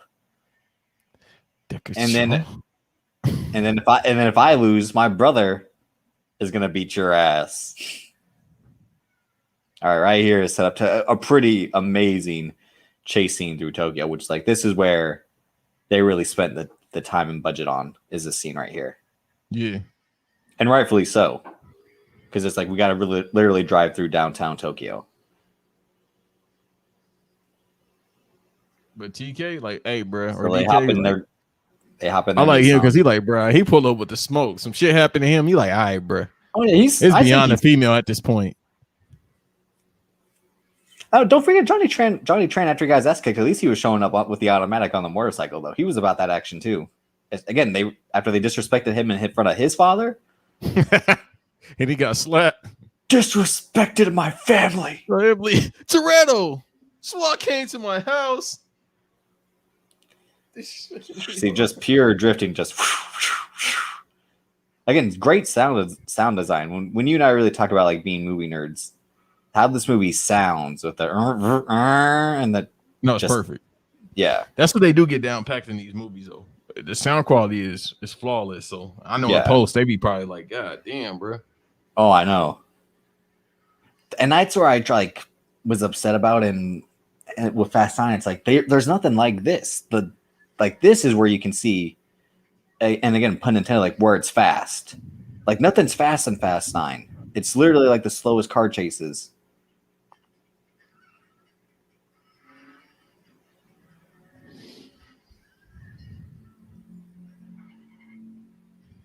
He about to be barbecue in a minute anyway, so they about to get a Bushi to clean the fuck up out of here. I still don't get ramming the car against the other car to that's gonna do damage to you as well. That tactic still never makes sense to me. That police tactic. And he drives over like, that's my boy. Like, no, like your boy done. Yeah, and now he's like, fuck this. Like, Han. He knocked his head against that damn steering wheel. He about to be speaking British. Yeah, see right here when they get to the heavy congested area, this shit's amazing. Yeah. One of the best scenes in a movie ever, in any movie.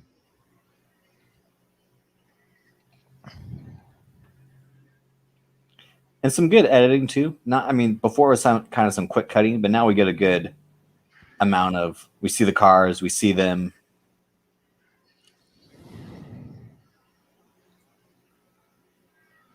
I wonder how many days it took to film this. You got your. I'm hearing Tony Schiavone right now. You can hear the background. Oh, that's mine. My bad. I don't know how that happened. Right. Can you hear mine though? I can hear you. I know I don't hear anything from you. Okay. No, faintly. It's all good though. Like, I hear something, but I don't hear it distinctly. But no, the match I was trying to watch earlier just started playing on its own. So the listeners will hear Tony Schiavone being like, "The match we'll see tonight" with his fucking see right here, just rips that e-brake and. I didn't hear anything in my background, so you good. What a shot.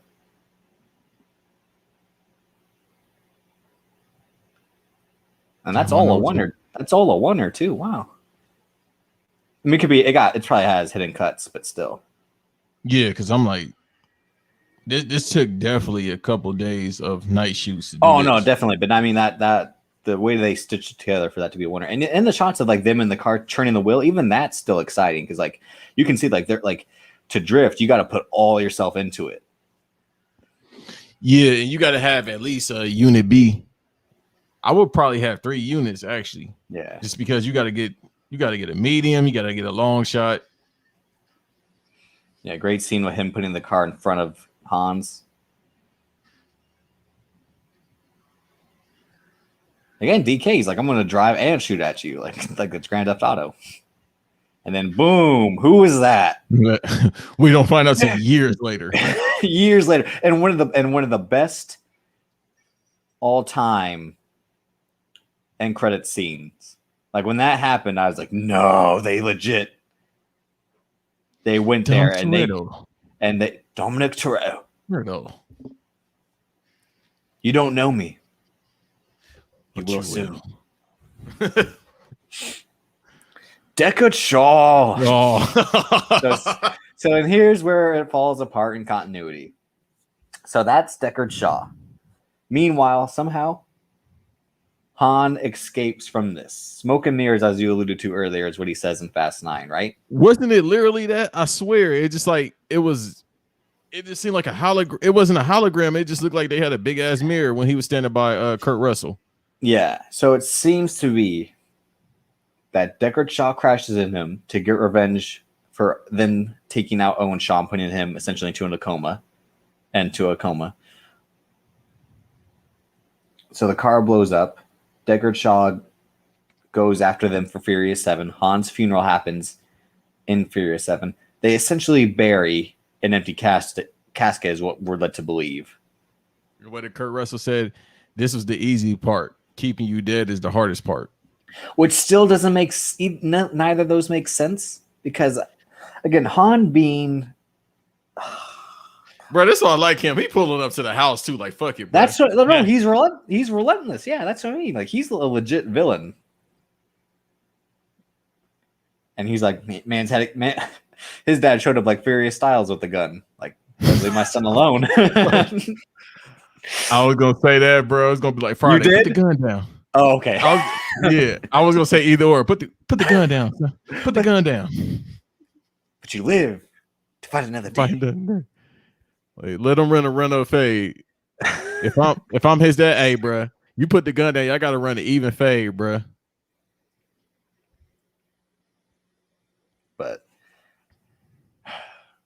yeah, I loved that they brought Han back, but the way explaining it was just very poor. Again, we'll further deep dive into that when we review Fast 9, but for now we're led to believe that Han's dead, but still it upsets me greatly of how they explain that. And his dad's like, I'm sending you home, and he's like, I can't leave, Dad. It's my mess. I gotta clean it up. I don't want your life. You causing too much shit, bro. I was out here fucking on hookers and this little ass exactly. single. He's like, you, because of you, I can't get any women to come over now. With my all lives matter clothes on, he got all these Navy clothes. All right, bro, we know. Well, he's in the service, yeah. Nah, but he do that OD shit like these motherfuckers do out here. I'm American. I go to war. All right, Mark Calloway, relax. We understand. But he's look, and then she keep trying to tell him, Mark Calloway, just because you were involved in the Monday Night Wars doesn't mean you went to war. Relax. I mean, but that's most of these motherfuckers. They just, I'm like, bro, you ain't never went to no war. You ain't signed up. Like, bro, I know real vets. They don't be doing that shit. That's what pisses me off about like Toby Keith and all that. Like, support our troops. Like, oh, what a hard fucking stance, supporting our troops. Like, way to go out on a limb there. Shooting kids? The fuck for? To get that oil. You cooking? Aluminum tubes. Do I need to tell you what the fuck you can do with an aluminum tube? Like what? If you gave Dom Toretto an aluminum tube, is he gonna fuck up the dude like he did with a wrench? Like, no, he gonna actually obliterate him. That motherfucking head gonna be gone. All you gonna see is a skull. If he did that with a wrench, god damn! Imagine what he could do with like a chair. Like imagine Don Toretto doing a concerto. Don't forget what he did when it was him versus Deckard Shaw in Furious 7 when he fights him with like the giant wrench, and then the fucking and he swings it and it dents the fucking cinder block around. Like, no way! Like that's like this man somehow has like all the HGH in his system and like the testosterone mixed turns him into fucking Thanos. When we get to Fast 10 and they explain how he's a super soldier, I'm telling you, it's gonna happen. Him and John Cena, it's like Metal Gear Solid. It's the big boss theory. But then how do you explain Vin Diesel being bald and John Cena having a great head of hair now? I don't know. You can't have everything, but I want everything. Shouts to John Cena who again rocked the high and tight buzz cut for like 15, 16 years. And his hairline and his hair was like, nope, when it's time to grow it out, it's staying right here. Like, didn't betray him at all. Man, he's using a perm. That's all that is. They gotta explain how the fuck they became like NASA engineers though in the 9th movie. I mean, the one guy does seem like the brains behind the operation. That's not good enough, Davis. These motherfuckers had bypassed Elon Musk technology. Yeah, and all they had was a 92 Honda Civic. No, it was a Kira, whatever the fuck. You understand what I'm saying? Yeah. Mm-hmm. It's a car. They basically had a piece of shit pizza delivery car. Yeah, from Ninja Turtles, like, bruh. Yeah. And somehow they got the space. Elon Musk, if he see that movie, he gonna overload. His whole computing system is about to forget, Elon Musk was in that movie. He was the villain.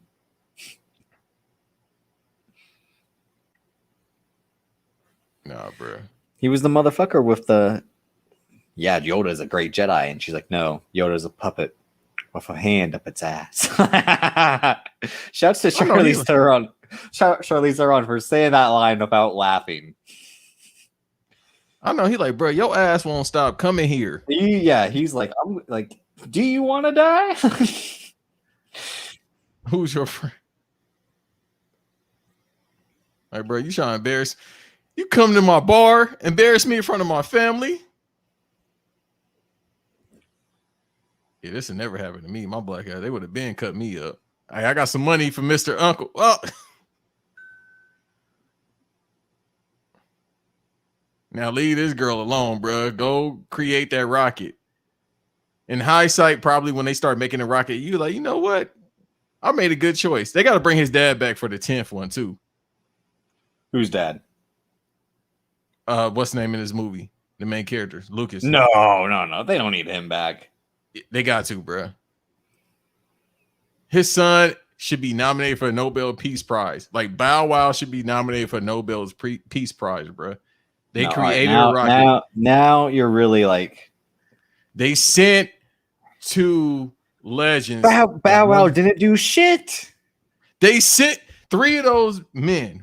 One of them happens to be Bow Wow. They sent Tyrese and Ludacris to space. If you would have told me that in 2001, I would have lied. I would have told you I wouldn't be lying. I would have told you I don't believe that. Life is weird. Cut to 20 years later, they're in a high-grossing movie, and both of them went to space. Tyrese and Ludacris went to space. How the fuck do you write this stuff in life? It could have been anybody else. They went to space. When I was listening to Move Bitch Get Out the Way, I did not expect him to go to space. Well, out of all the characters to go into space, it was obviously going to be Roman Pierce. Yeah. No, it was. Like I told you. Like crash dummy. What? I said, well, they using him like a crash dummy throughout the whole movie franchise. That's what I mean. Well, and obviously they knew, like, out of people to send to space, Tyrese screaming is obviously got to be up there. And then the only person smart enough besides Ramsey would be Tej to figure it out with the numbers never lie. And again, their whole dynamic of like Tej always, again, he pushes him out of the car with the automatic parachute. And then, and Fate of the Furious, the wrecking ball where he's like, ah! I hate you, Tej. Again, so that obviously they had which I'm mad he didn't do that when they were in space. You got to do it one time, but regardless. So there's the piece of shit skyline now. Fucker still owes me a 10-second car. To me, I did think that scene was nice at the end, though. Again, we're spoiling the movie, which, I mean, you should have seen by now. Come on, it's the highest grossing movie since Bad Boys for Life. I'm trying to tell you, bro. Who but another former rapper in that movie? But the scene with Sean and the crew reuniting with Han is pretty good in terms of like how he just looks at him like, man, I thought you were dead. Shit. That's it, bro. Like this dude gave you money when you went. He looks at him longingly like I know that's not who I think it is. Right. I know that ain't. I know that he definitely came with that look. You might have to call it that. No, we have to. No, it's already called. I told you we have to name him after lines said in the movie, so it's obviously going to be you know what DK stands for. Beg your pardon. I know. I think it is. He did look at like well, I'll be a goddamn grasshopper on Sunday. Han, is that you?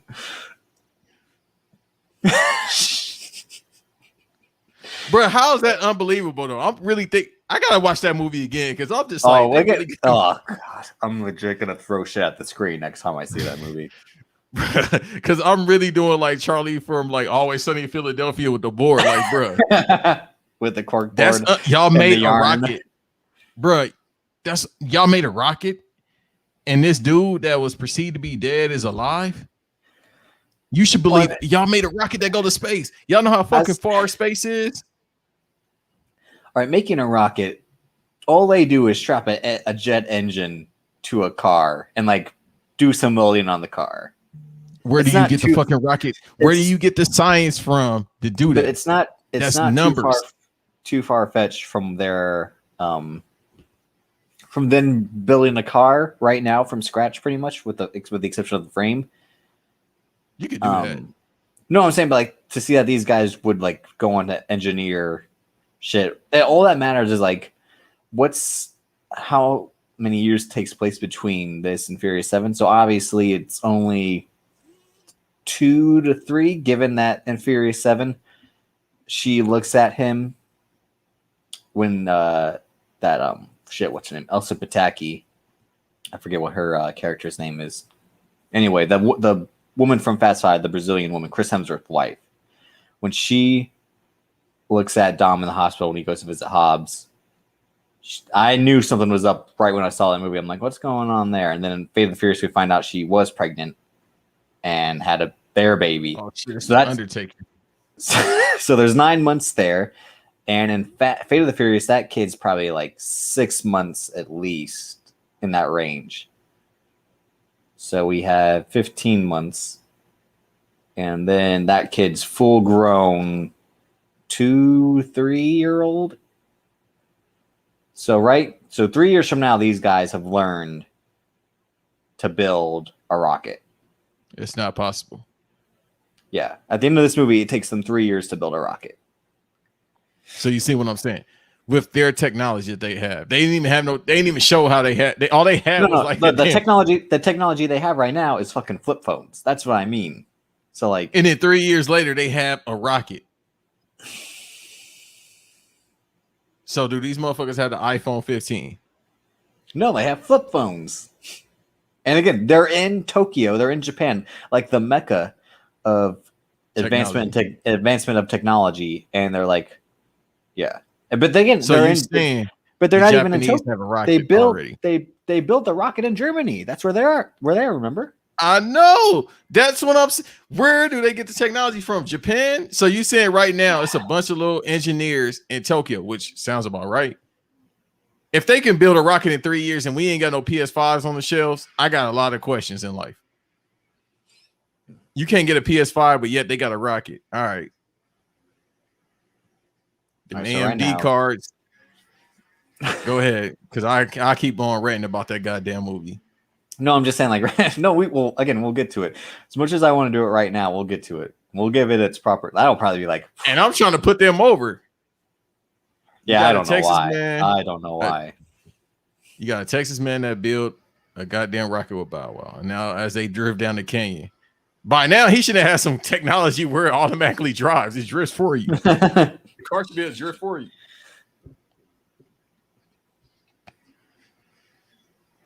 Oh, you know what? To be fair, there could be some time. Yeah, wait a minute. Wait. Oh, see, this is where it doesn't make any sense. That's what I'm saying. You really being like Charlie from Always Sunny in Philadelphia. No, we'll do it. We'll do it when the movie's over. We'll do it on the air, but we'll wait till the movie's over to go to it. Because right now my head's just like, wait a goddamn second. Like, yeah, I'm telling you, bro. And that's where see, like Daniel Casey, Universal, Justin Lin, Dwayne Johnson, and Vin Diesel. That's why you're on the list. And again, like Anthony Mackie and Tom Holland.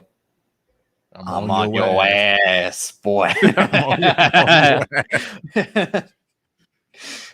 what somebody posted yesterday when they were talking about him with Zendaya. I know, I saw that. Yeah, wasn't that no? Our guy Van posted the Vulture car scene from Homecoming. Yeah, that was good.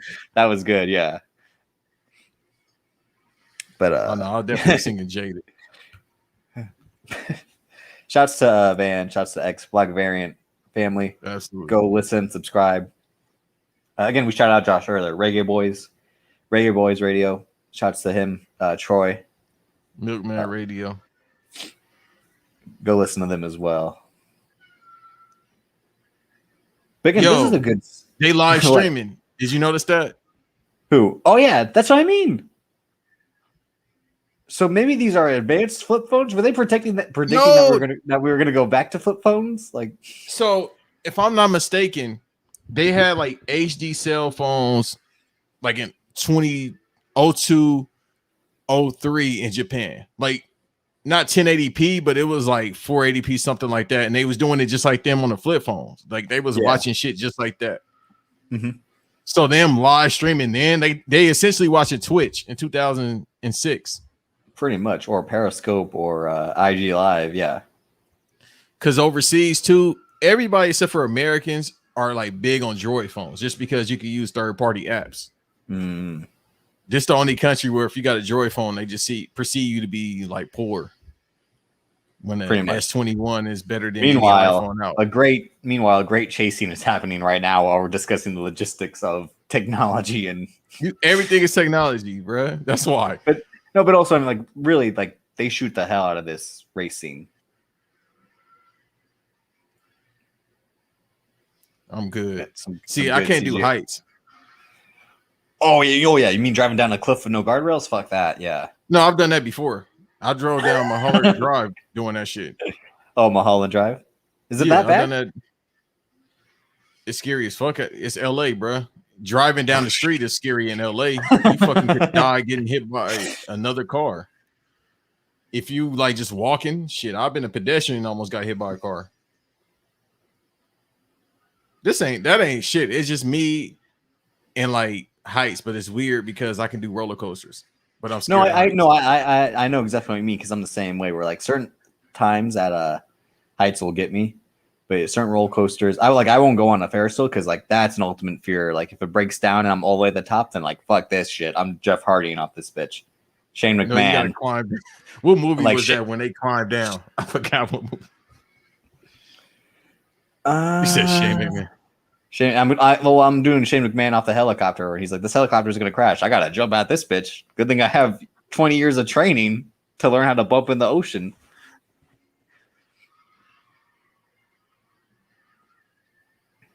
And DK just wipes the fuck out. Got too cocky against American Muscle. That's the whole thing. Again, at the end of the day, American Muscle wins. So that's how we probably should have known Vin Diesel was coming back.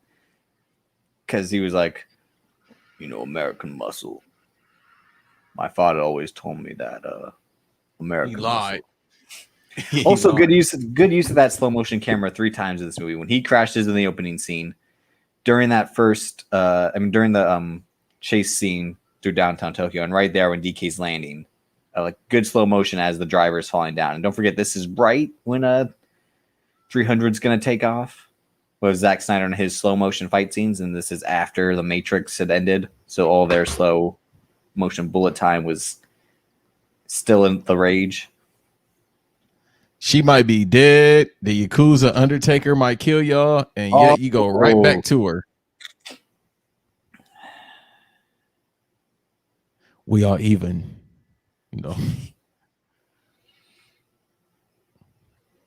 Like, bro, he really want this girl and all them other options. He better than me. Nah, I'd do the same. I would do the same thing. You're free to go. Hey, I'm getting the fuck up out this country. Yeah, let's go to Germany. I mean, hey, Bow, you want to go to Germany? Let's get the fuck up out of here, bro. This shit crazy over here. Funny thing is, don't forget, at the end of Fast 5, Han and Giselle are driving on the Autobahn. So they already went to Germany. Aha. What if Han helped them build the rocket? But they hadn't seen Han until the end of Fast 9. So that's what I mean. Like we're about to get there. I gotta take a break for a second. After this scene, I gotta take a break. But then we'll do. Damn well she'll need to be in that skirt. Who? Shorty wouldn't ass it all. Little ass skirt. Your ass better wear a plastic bag. I was just about to say. Right now, there could be some time in between.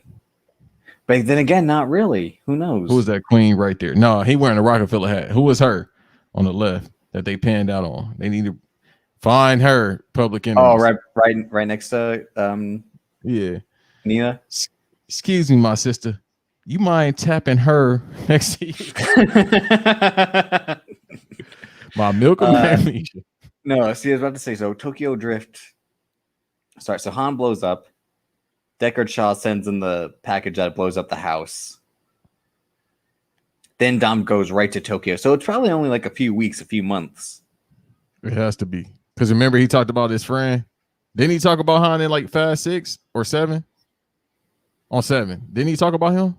7 is where they re-show the Han death. Or where they allude to it again. That after Deckard Shaw whoops Luke Hobbs' ass, he was looking up info for Han. Yo, he's trying to drift in an American muscle car that's not gonna work. Yeah, that's what I've always wondered. No, handling in those cars is horrible, bro. Motherfucker's not drifting in that. See, but he told him like I won this from Han a few years ago. He's like, I didn't know he liked American muscle. He did when he was with me, which does make sense given what we see in Fast and Furious, Fast 5, and Fast 6, the cars that they drive. But then he's like, I got nothing but time. Meanwhile, you don't have nothing but time because you're literally trying to track down any info about the man that just murdered Han. And blew up your house. That came back. That motherfucker come back more than that Charger, bro. So I'll be right back. So Banks, carry on, and then we'll really get into the continuity issues. All right, so I'm gonna tell y'all a story why Wild Davis is gone. So when this movie came out, like I said, I was working at Universal Studios Hollywood, so we got to see movies for free and all that. Yo, also, now I can't tell y'all what I was doing with the tickets, but look, we was making money off them tickets too. Shouts out to everybody that was buying the tickets. But when I was working there, right, we got to see this movie for free because we get in. So you only could bring in one person, but I brought in my cousin, I brought in our homeboy, and then I brought in this female I was messing with of Korean descent too, which is wild. That's the only time I've ever dated outside my race, I think, ever in my life. But I was messing with this little Korean female. I think her grandmother, not her grandmother, her mom that she was staying with, this off like Vermont and something close to Wilshire. If anybody from LA is listening to this. So look, I was messing with her. I think I remember her name, but if I didn't, that's probably good because our show would say it on this podcast. But I brought her there, right? Her mom used to call me like, I don't know how you say nigga in Korean, but I'm pretty sure she called me that a couple of times. And when I used to have to call her house because she didn't have a cell phone. At that point, I had a cell phone because I had a job. She didn't. She was broke. But we went to the movies, right? Up there at Universal Studios. I got there, man. My homeboy was cool. Got through the gate and all that. All I had was a little ID to get in. And all I remember, like I was saying earlier on the pod, is people was just like crumping to the movie. Like as soon as the song came on by the Far East Movement, everybody was geeked up. So, but we basically just took over that movie theater, bro. Just playing at the little, and this is at the back lot too, Universal. We was wilding too, but that whole summer was wild. That's one of the greatest summers ever. I know this don't really have anything to do with the movie, but it kind of does. That summer, all I was playing was Young Dro's album. I was playing Young Jock album, and I was playing Sky Zoo's The 9th Day Theory. All three classics, by the way, or the nostalgia factor. So also that summer too, when I was working at Universal, me and my homeboy from Watts, we snuck through the Teen Choice Awards. And we walked through the red carpet and we tried to get that 3LW too. So, but now with Tokyo Drift, that's like I said before on air, that's probably my second favorite movie in the whole franchise.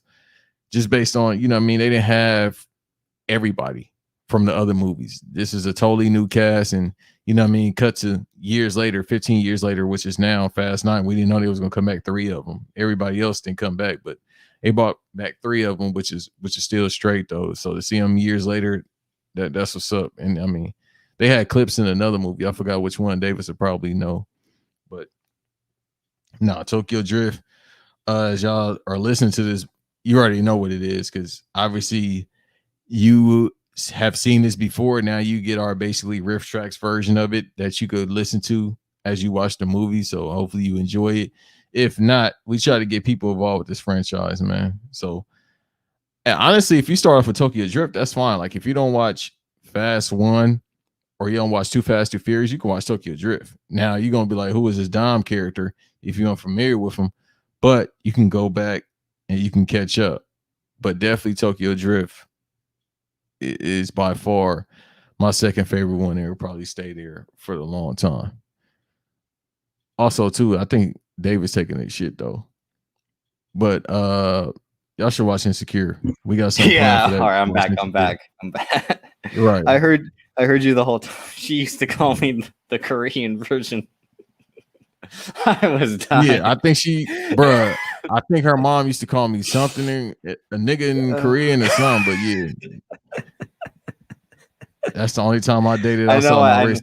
I know I shouldn't find that funny, but I was just like, no, it was funny as hell because me and my homeboy used to call her crib. I just know you could tell, like, she definitely saying this in Korean though.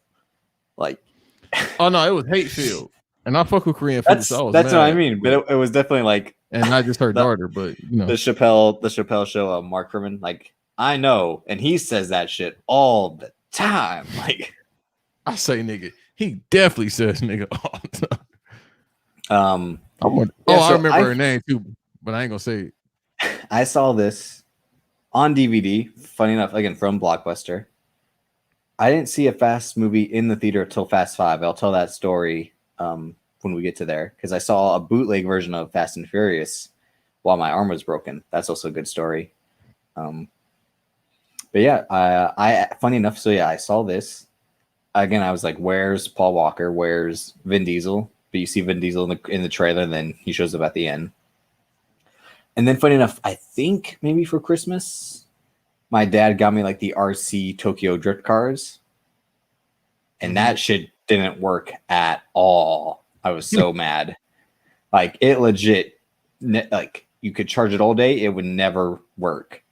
And it was supposed to drift too, and it never worked. I'm so pissed. I'm still pissed about it. Yeah, Any memories? Any of those cars. And yeah, any other memories? So yeah, I think I saw it right when it came out on Blockbuster because I was just like, oh, it's like faster. Like, Mom, can we get it? Can we get it? Because my mom we'd go to Blockbuster and like my mom would run a movie, and then I think she said like sometimes me and my brother could each pick one, or we'd have to like share the pick, depending on if there was a deal at the time or whatever. But I got this, and I just remember like, and like I said earlier, like the whole drifting phenomenon. It was something like as soon as I get a car, all I want to do is drift. Which, yeah, I haven't done that because I'm like, oh, I'm definitely gonna die if I do this shit. Okay, no, you should try it. You should try it later on. So Han gets out of the car before it blows up, but he tells the story of rescuing the little girl. Mm-hmm. This is spoiler territory right now for Fast 9. So if you haven't seen it yet, stop listening now. Please follow Banks on Twitter, Instagram at BanksNoRest2. Follow me on Instagram at Davis aka Drip. Instagram daviscoltondc. Follow the pod on Twitter at the BVD pod. YouTube, Banks versus Davis. YouTube's not much, but if you just like YouTube, our visuals aren't anything special yet, but we'll get there one day. Takes time. Pod on Spotify, Apple Podcast, like, subscribe, recommend. Again, like Banks said, like if you don't like Fast and the Furious, if you know someone who does, recommend this to them. But right now, like I said, I was realizing that then. So like I said, so too much. So there's probably only 3 years after this until Fast 9. But in between that time, Han was working with Mr. Nobody. But that girl's like what? 11, 12 when her parents die in that explosion. And then she's like 19, 20, 21. Yeah. So that continuity doesn't make sense. Of him rescuing her and then her being like able to kick ass and all that. Oh, God, it's such a mess. Yeah, that's what I'm saying. You about to go into the headache round, bro. No, I mean, and I already just like came back from taking a shit, like you said. So my brain is just like, you shouldn't have took some Pepto or something, bro. You can hold that in. And you probably didn't wipe up. That was too fast, bro. Little shitty boy. You don't hurry up and got up. Like, all right, we good to record. No. Well, fuck, you could have went longer. We could have cut it. Because I would have kept ranting. I would have went to the danger zone too, start telling old girl business. Well, you were already going to that. That's where I was like, oh, this man's a lunatic. Like I want to know what happened to her. Last time I checked, she had a kid. Probably was black. Her mom was definitely pissed off. But yeah, my head just like it's still spinning from what's going on. I mean, I don't know if I should save it until the Fast 9 review, but of me rewriting Fast 9 in terms of something that would make much more sense continuity wise and all that. As people will know, sometimes I can get into like a rewriter's mindset or a script doctor mindset of like, this is what they should have done, blah, blah, blah. Cut this, add this. We didn't need that. Like with the German guy, just wipe him out entirely. Don't need him. But yeah, just the evil German villain. That shouldn't have been his name. My main thing is like John Cena and Cypher should have been working together, and John Cena's whole thing would have been like, how do you think she found you, Dom? How do you think anyone's ever found you? Like what he kind of says about Mr. Nobody, like Mr. Nobody found you because I led him to you. Like Like it just should have been like the whole time John Cena's been the mastermind of anything that's happened since Fast 5. Yeah. Now, when we get to Fast 9, because like I said, I'm gonna watch it again. Shit, I feel like watching it right now. But when we get there, I almost thought about going yesterday because I got off work early, and I was almost like, shit, should I go see Fast 9? But I'm like, it's too soon. I don't want to get mad right again. Like I said, I made the mistake of seeing Batman v Superman a second time a day and a half after seeing it, and I was like, shit, that was that bad. So I don't want to go in still angry. I want to go in after at least a month or two, see probably the last week of showing and be like, all right, is it as bad as I thought it was? And if it's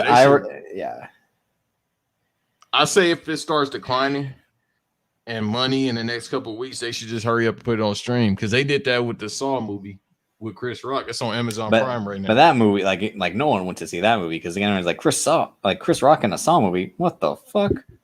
That he directed. No, he produced. I think he produced and maybe might have he wrote it. Might have co-wrote the story. Because I heard something about he was supposed to. It was his. It was like his idea to bring it back. It was like Chris Rock wants to make a Saw movie, and I'm like, why the fuck would he want to do that? Like, does he not know he's a bad actor? What if it's just bad scripts? No, because he legit was like, I'm the only cop. I'm the only good cop in this department. I'm like, oh, you can't act at all. I'm like, God damn. That's the next verses we need to have. Well, no. Kevin Hart can actually act. He's just not a good comedian, or he's not funny. He can act though. You know what's funny? I was telling that to my parents last night because both my parents love Kevin Hart, and I'm like, Kevin Hart's terrible. I'm like, he hasn't been good since that 4-year-old virgin scene. No, he can act. It just the comedy doesn't work. But I can understand why your parents would love Kevin Hart. That's what I'm saying. He appeases to that core fan base now, which I ain't knocking. Shit, I'm about to start telling knock jokes so I can get paid too. I'm about to be. Y'all gonna be upset. They're gonna be upset. I'm tap dancing. Fuck that. I'm gonna get this money. Y'all gonna listen to Banks versus Davis now. You hear? But yeah, I just thought like that was the only way it makes sense. Like, but even then, it still doesn't make sense unless they're gonna say like it was time travel. But still, that's the only saving grace to explain anything that happened in Fast 9 is time travel. It is time travel, bro. He just said nothing. It's time travel. He said in the interview like, yeah, we're gonna do something with time travel. People think he laughing. Time travel. He's not portal. A portal, clones, like you said, the Metal Gear Solid shit, something to explain the atrocity that is Fast 9. Do all of it. Why not? What you got to lose at this point? That's what I mean. Like, you might as well now, because like you've already gone to these like depths again. Like Brixton lore was a fucking cyborg. Like, thank you. Come on. I almost called him Brixton Shaw just because Deckard Shaw. What they teach us in the academy. What did I teach us in training? To the chest, one of the head. Just like they told us. Shaw, little guy. Hobbs, big guy. Etienne. He might come back to life, bro. Oh, I hope so. If they brought fucking, I told you that they're definitely gonna bring back Gal Gadot. They're definitely gonna bring back her. Oh God! Watch, she's Wonder Woman. They're gonna bring her back. I'm shocked they haven't brought her back already. I can't even do her horrible accent. No, she barely speaks English. I can. Let me see. Like, Bruce. This is crazy, Bruce. We can't. You're talking about reincarnation, Bruce. And you actually delivered that better than she would. He's dead for a reason. All this war. For what? Kal-El, no. Kal-El, no. I am my mother's daughter. Zeus, give me power. I'm going too far now. I gotta relax. You sound better than her. I'm like, do you know the words that are coming out of my mouth? You know what? Rush Hour is on HBO. I think that's what it was. Was it? Did we talk about doing a Rush Hour? Maybe so, but I got a legendary picture on my phone from Rush Hour 2 when it was around all the women. I was about to say, I think we that and Bow Wow in the elevator of all the women. That's pretty much like this. That's what you want to be. No, yeah, I definitely want to be Chris Tucker or Jackie Chan in Rush Hour 2. You don't get in front of a black man in a buffet line? Because they're all three of them are on HBO Max right now. I'm like, you know what? I should watch these movies. I haven't seen them in forever. No, we gotta do the commentary. If you want to watch it, I think we should do commentary for Rush Hour 2 because I definitely want to watch that. I was thinking about that yesterday. Yeah, no, I'm like, I just about to put it on until I got to run my errand. But like, I know I saw that. I'm like, because isn't he like, I want that one? Oh, gotta get her. Yeah. Yeah, you don't jump in front of a black man in the buffet line. Yeah, I was thinking about it because the when the girl sings "Fantasy" by Mariah Carey, and she goes all out. When you walk up looking fine, chocolate sweet. I ain't gonna finish the song. Yo, why does G-Eazy look like Johnny Depp? Cocaine. I was just about to read my mic. Cocaine the can, baby. Yeah, that's funny. That's that good cocaine too, where it don't make you age that much. No, Johnny Depp is aged, but that's because like all those fucking scars and bracelets will do that to you. No, he's aged horribly in the past like 2 years. Like I saw a picture of him. Like that's because Amber Heard was beating his ass. But she can't beat him bald. I swear to God, he was bald. He wears a toupee now. No, that was for a role, I think. But he looks sickly, bro. He looking flabby and sick. I know he old, but goddamn, bro. Drink some water. Look at you, Chuck. You look sick. You look like you walked up from Ground Zero, which is fucking insane when he says that. Bro, that man, too much coke. My name isn't Big Al. My name is Elton Sims, motherfucker. Too much coke, too much liquor. Just drink some water. Oh, yeah. I talk like a gangster. I talk straight up gangster, yo. Mister. Is that beatboxing? Kiss the rings, bitch. Yeah, Rush Hour 3 film collection. I'm not watching 3 again. 3? Are you like Bill Simmons with Rocky 5, where he's like Rocky 5 doesn't exist? Yeah, it shouldn't existed, bro. Where he was like, he went like, if I had to buy a box set of Rocky, I'd be like, I'd pay full price, but can you just take Rocky 5 out of the box set? I'll still pay the same price, but just take this disc. I don't want to buy this. I don't want to take this disc home. Leave it here. New Line Cinema. Again, like as we said before, great opening. I hear the New Line music in the background, by the way. Yeah, I'm playing it right now. We'll just do the first 10 minutes. So New Line ain't gonna sue us. I don't even think New Line exists anymore. Brett Ratner. That's the bad thing about these films, is that piece of shit Brett Ratner made these movies. Yeah, he did. The fun guy, but he non-consensual fun guy. Yeah, Chris Tucker. Did we discuss this before? What's Chris Tucker's best role? We might. Nah, we never discussed that because it's too many, bro. Fifth Element. When he played what's name in Fifth Element, all I remember is Corbin Dallas. All I know is That's probably my favorite role by him. Dead Presidents, when Bokeem Woodbine chops that guy's head off, and then he's like, he looks at her and say, like, "Did you see that?" He's like, "Yeah." "No, did you see that?" Like that he chopped. Oh yeah, when he was a heroin addict. Yeah. Yo, he was funny in that, but he was supposed to be funny. No, that's in that scene where like Bokeem Woodbine is like, the war has gotten to him and he chops off the prisoner's head, and Chris Tucker's like, "Did you see that?" Evil Dave Chappelle, as they call him. Dave Chappelle is tethered. Yeah, he sounds like him, looks like him, but he's evil. Again, maybe he'll be in I think he's coming back for Spider-Man No Way Home. Pretty sure, at least. That's the Shocker, right? Yeah.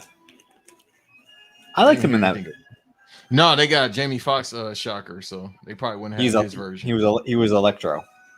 Oh yeah. Look at you, racist. It ain't racist, motherfucker. I just don't like them. I don't like I'm the Spider-Man joking. villains. Oh, you don't? I don't like his villains. Like, except for Venom, and then Villain becomes his ally. So, Yeah. like, Rhino don't impress me because it's like, I mean, you know, for that time when they were created, I understand, just like all comics, but I've never been a fan. Yeah, like Mysterio, maybe. I hate the Chameleon. I Oh, hate the. I like Chameleon, but because like the idea of putting on not having a face and putting on faces, or like That's like Hush and having Batman though. true. It's like, nah, I ain't like that. I hate the Lizard. I hate. Maybe it's Like, just because I like Spider-Man and I like the Spider-Man villains. I like Spider-Man. I just hate his villains. That's the only thing that probably stops him from being a GOAT. And because they keep rebooting his fucking series every year. It's a new comic series like every single year. You wouldn't agree that they're 1 and 2 at least in terms of Rogues Gallery? I think so. No, not in Okay. Rose Alley, but I jumped the gun. If you met like far as like them overall as a character, yeah, it's like because I'm not a Superman guy. No, but then who would be like? All right, so Batman's Rogues Gallery is number 1. Then who's number 2? Shit, it might be. I told you it's Spider-Man. I mean, nah, I'm thinking about Captain America. Captain America got some villains too. Because you gotta think about who can have their own series. Like Craven the Hunter is probably like the only one, and Kingpin, but Kingpin is like he got problems with Daredevil.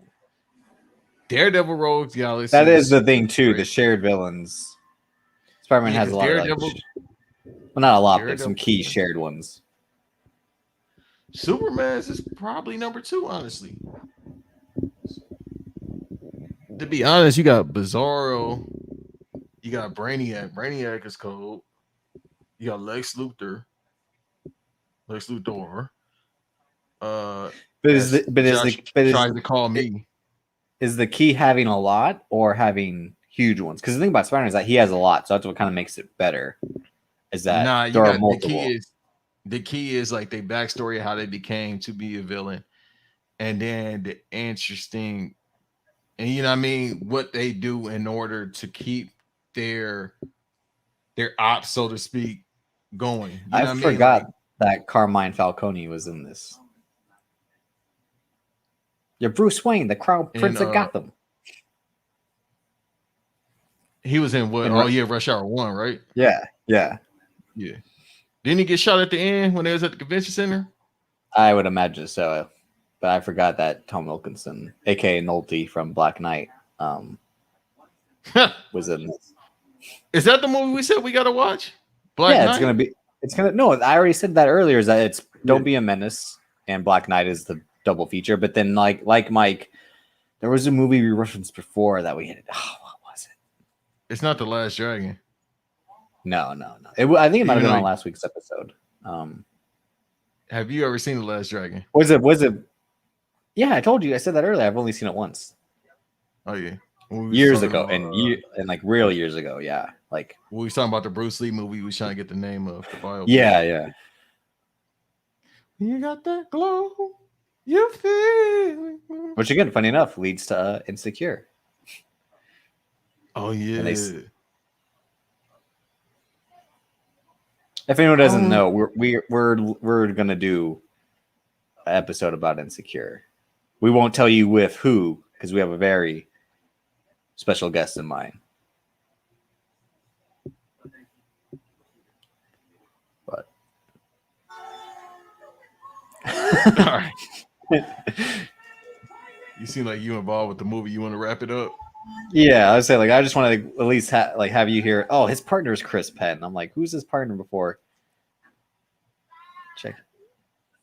Yeah, he did the voiceover in GTA San Andreas as well.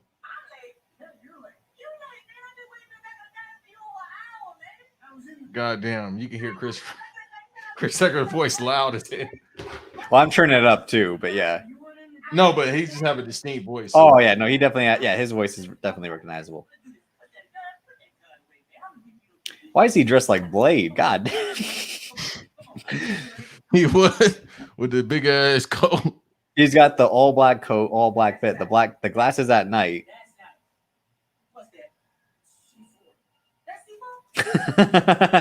And he has probably the king of reactions. Like, that's it. That's how dudes was dressing when they went to the club though. Oh yeah, it's not a bad fit. I'm just saying, like, he's legit. Like, he auditioned for Blade right before he came to shoot this movie. Yo, what if Chris Tucker were to play Blade? If Chris Tucker auditioned for Blade, would you want to see that tape? That'd be wild. Oh, vampire! Oh shit! Drinking blood, hey! Dave Walker. Yeah, what's up?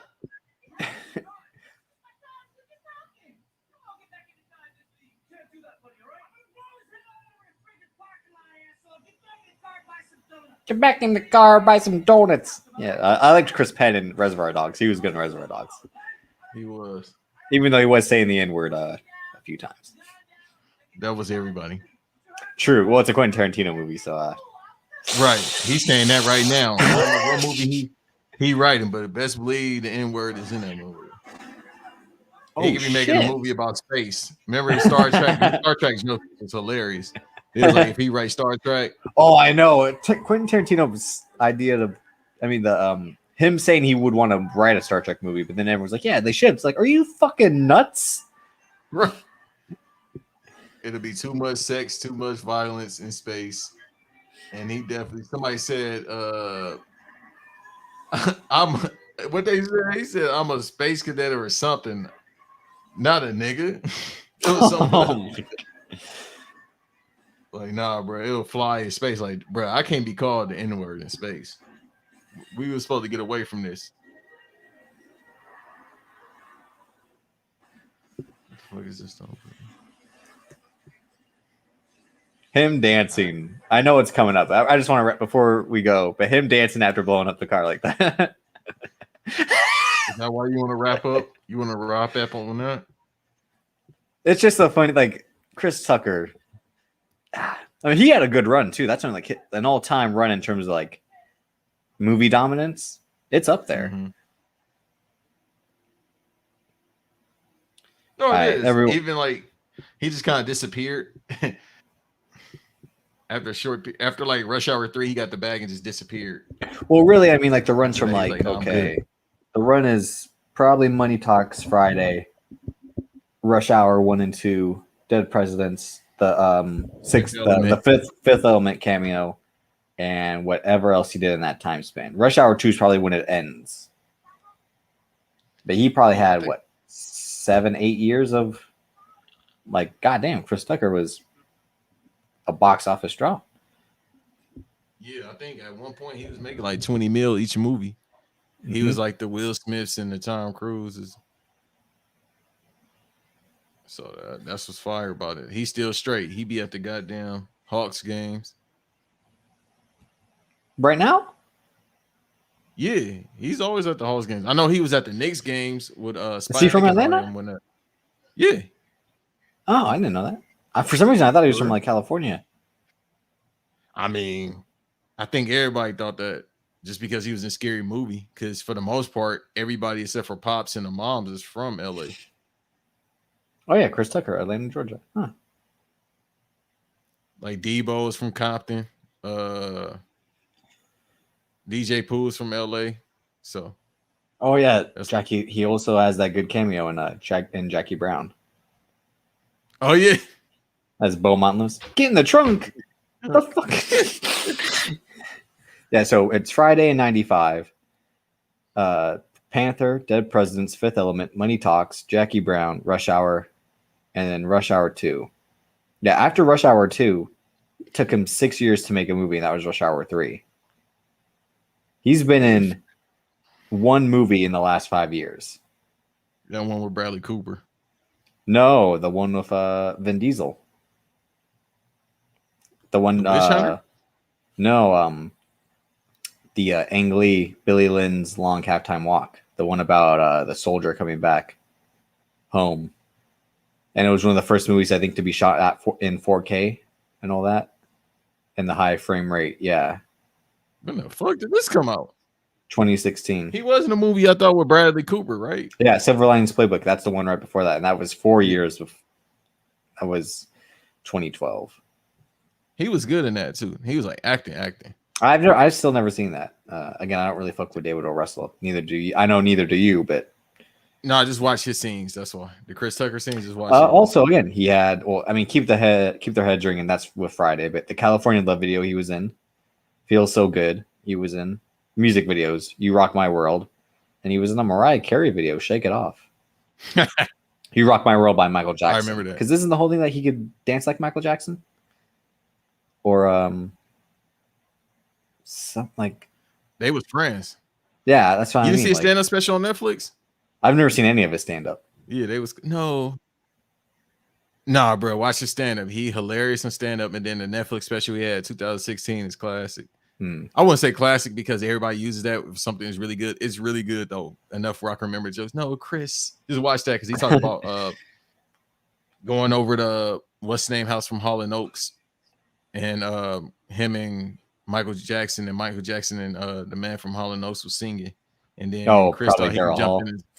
Yeah, then he thought he could come in and start singing, and then Michael Jackson was like, "No, Chris, no, Chris, go in the car, Chris." So yeah, go ahead and check out that stand-up special when you get time. That shit is hilarious. All right. Well, that was this week's episode. Thank you all for listening. Until next time, peace. We'll be back next week, and I hate 4, so I gotta forcefully watch it. It'll be a good one. There's some good moments in it, but like I said, it'll definitely be bottom 3. I'll definitely be talking shit. I'm really about to get the jokes off next week. Fast summer continues.